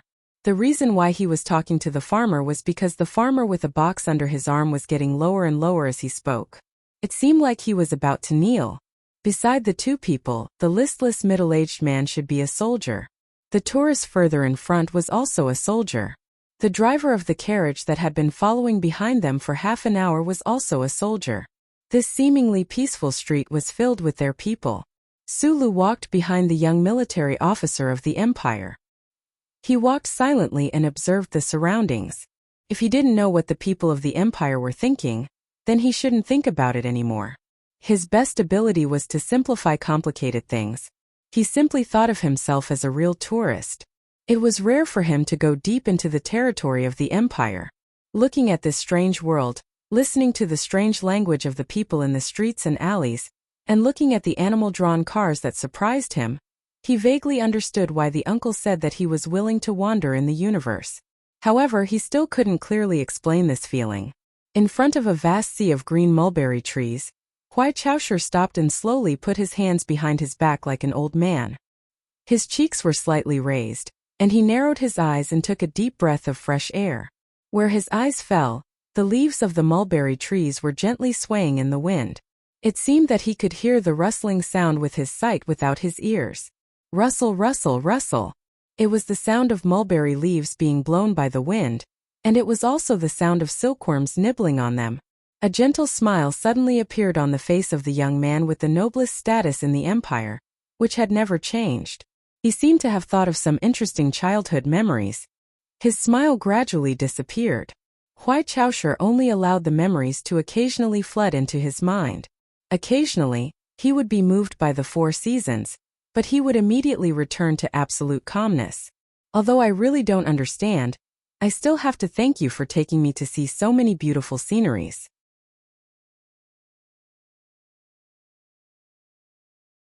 Sulu coughed twice and looked at the sea of mulberry trees in front of him in surprise. Right now he was standing side by side with Wuxia. He didn't have the consciousness of a condemned prisoner at all, And he didn't notice the anger in the eyes of the plainclothes soldiers around him. Huai Chaoshu glanced at him coldly from the corner of his eyes. He didn't answer, but a strange light flashed through his eyes. If there were no accidents, this Federation person beside him would be tortured to death after all of his value was squeezed out, unless he agreed to defect. He definitely didn't have any sympathy for this. He was just a little curious about Su Li's current behavior. The flames of war continued for decades. The Empire had captured many Federation soldiers and even high-ranking officers. Among the Federation soldiers who knew that they were going to die, some passionately scolded the Empire's emperor, some cowardly cried and knelt on the ground to beg for their lives, some remained silent, and some pretended not to care. However, there were very few like this person who could actually immerse himself in the scenery in front of him before his death. The Red Rose was temporarily resting, and Huai Chaoshu was like a tourist hiding in the Liban Star. He wasn't in a hurry to return to Tianjing Star because the political situation in the Empire had been surging with hidden waves recently. He needed to be outside the situation and help his father see the situation clearly. Furthermore, as the person involved, if he returned to Tianjing Star a day later, it would be helpful for his father to deal with the situation. As for why he brought Su Lu along for sightseeing, there were two very simple reasons. One of them was that a dangerous person like Su Lu would not find any chance to escape only if he personally watched over him. I've checked your details. You seem to be a person with perfect morals, an existence similar to a saint.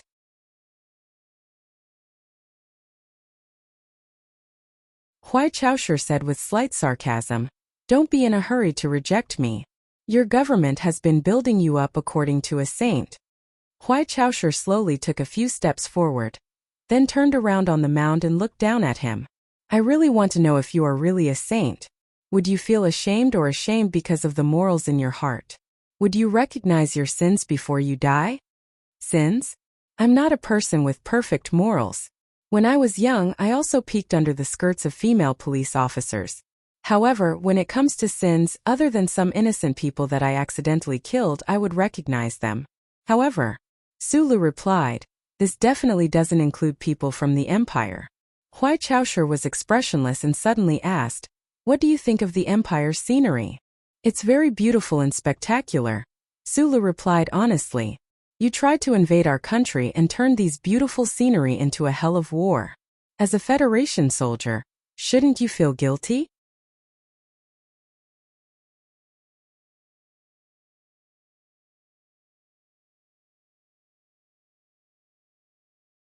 Chapter 590. Standing on a gentle slope by the sea of mulberry trees, Su Li's thick, ink-like eyebrows seemed to be about to twitch when he heard the young imperial officer's question. However, he eventually calmed down amidst a series of hurried coughs. Decades have already passed. There's not much meaning in arguing about who started the war. Su Lu rubbed the itchy wound on his shoulder through his silk shirt and suddenly said, "But if I remember correctly, it was you who insidiously blew up the Federation's research spaceship. Regarding who started this bloody and long-lasting war in the universe, and who should bear the responsibility of opening the Devil's Box, both the Federation and the Empire had their own firm narratives. Due to the distance between the two star systems, the flames of war raged, and the isolation of communication, there were no overly lively academic wars." Huai Chaoshu looked at him coldly and unexpectedly did not express her opinion.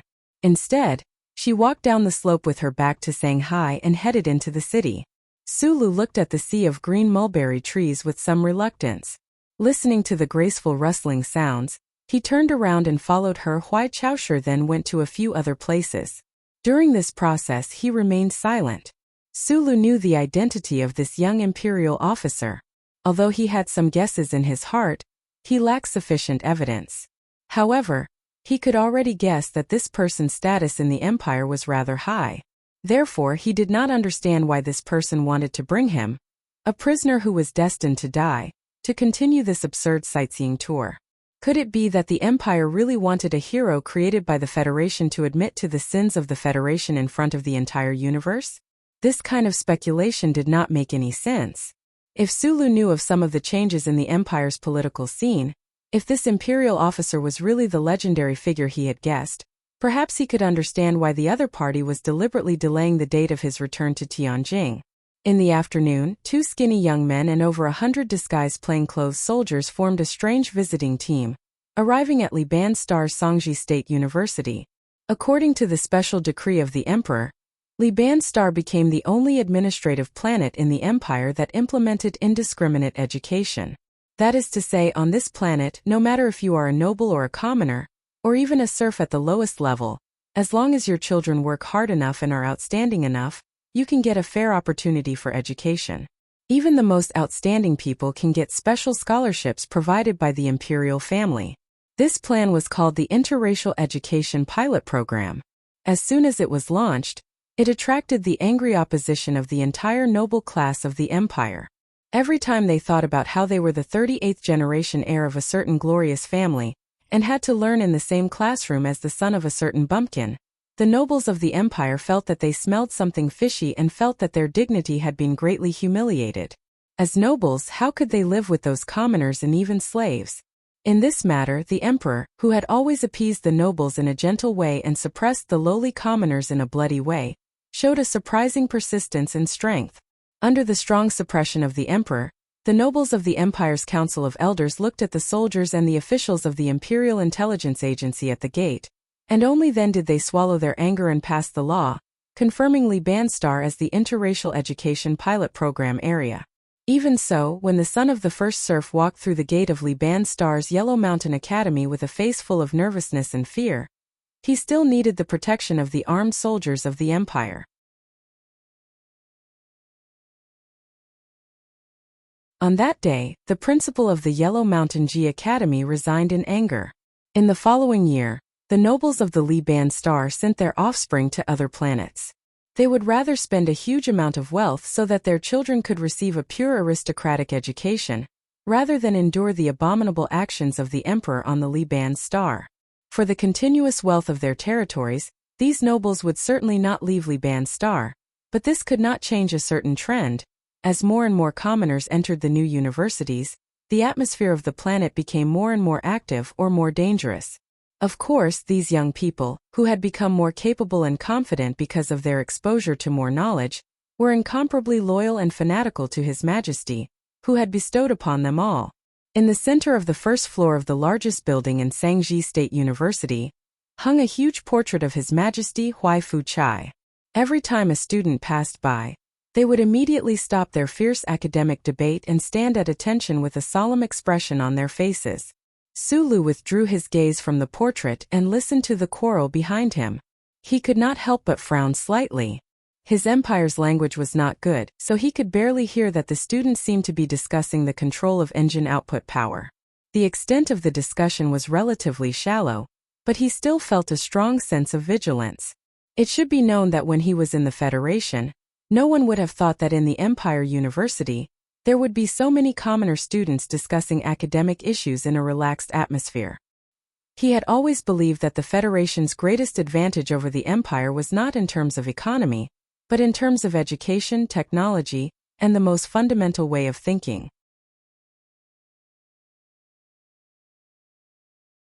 Now that the Empire seemed to be quietly making changes, with the Empire's terrifying population base, it might not be too difficult to catch up to this gap. Huai Chaosher noticed him and frowned. She maintained her expressionless silence and led him to the third floor.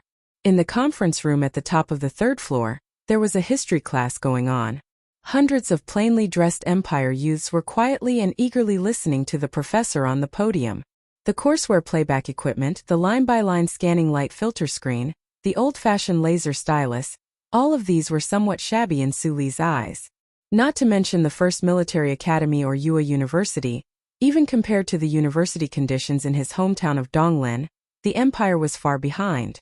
But he listened very carefully, because the professor from the Empire was emotionally lecturing about the cause of the war many years ago. The professor used the standard language of the Empire's nobles, and he could barely understand most of it. The history professor of Mulberry State University did not know that there were two special young listeners in the crowd listening to the lecture today. He did not expect that the history he was lecturing at this moment would have any impact on the future history. He was only using the standard teaching materials of the Empire's Royal Education Department to describe the cruelty and treachery of the people of the Federation to the youths of the Empire. For a shameless coalition of politicians like the Federation controlled by businessmen, what could make them spend a huge amount of military funds to start a long-term war? The glory of the country? No, they never know how to write the word glory. The professor waved the laser stylus on his finger excitedly. The red light dots danced quickly on the ceiling of the conference room, just like the heroic dance of the most common butterfly on this planet before its death. Its benefits. Only benefits can make this coalition of businessmen crazy. It's crystal mines. Only crystal mines can sustain their limitless expansion of the star domain, and thus alleviate the deep internal conflicts. 200 years ago, the Federation's crystal mines were already close to exhaustion. There were only two paths placed before them. The first was to find or invent a new type of energy source as soon as possible, and the second was to immediately find new crystal mines. Otherwise, their spaceships that use crystal mines as a foundation would all be paralyzed, and their space weapons would all become ineffective. In other words, the Federation could collapse at any time. However, the Federation's people spent more than 100 years, yet they still couldn't find new crystal mines. All of this time that could have been used to develop new energy sources was also completely wasted. Why? Because one of the families of businessmen who controlled the Federation's political power had the legal right to exploit crystal mines, and through this authority, they obtained a large amount of benefits. If the Federation developed a new type of energy source, this family's special status would be completely gone. There was no way they would allow this type of situation to happen. Why would the Federation's government allow this type of thing to happen? Because you all must never forget that the government is actually controlled by these families. The Federation doesn't have crystal mines, but the Empire does. When those supposedly cursed Federation exploration spaceships accidentally entered the Empire and discovered this fact, war was no longer avoidable. Bandits came to our doorstep. They don't need a reason to rob, so what we must do is also very simple. The history professor no longer had his initial calm. Clenching his fists tightly, he said angrily, "Beat these bandits to death."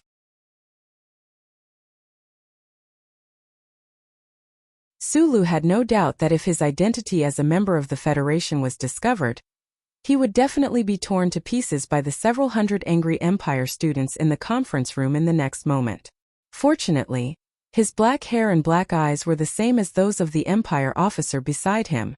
Although they were somewhat eye-catching, they only attracted slightly respectful gazes.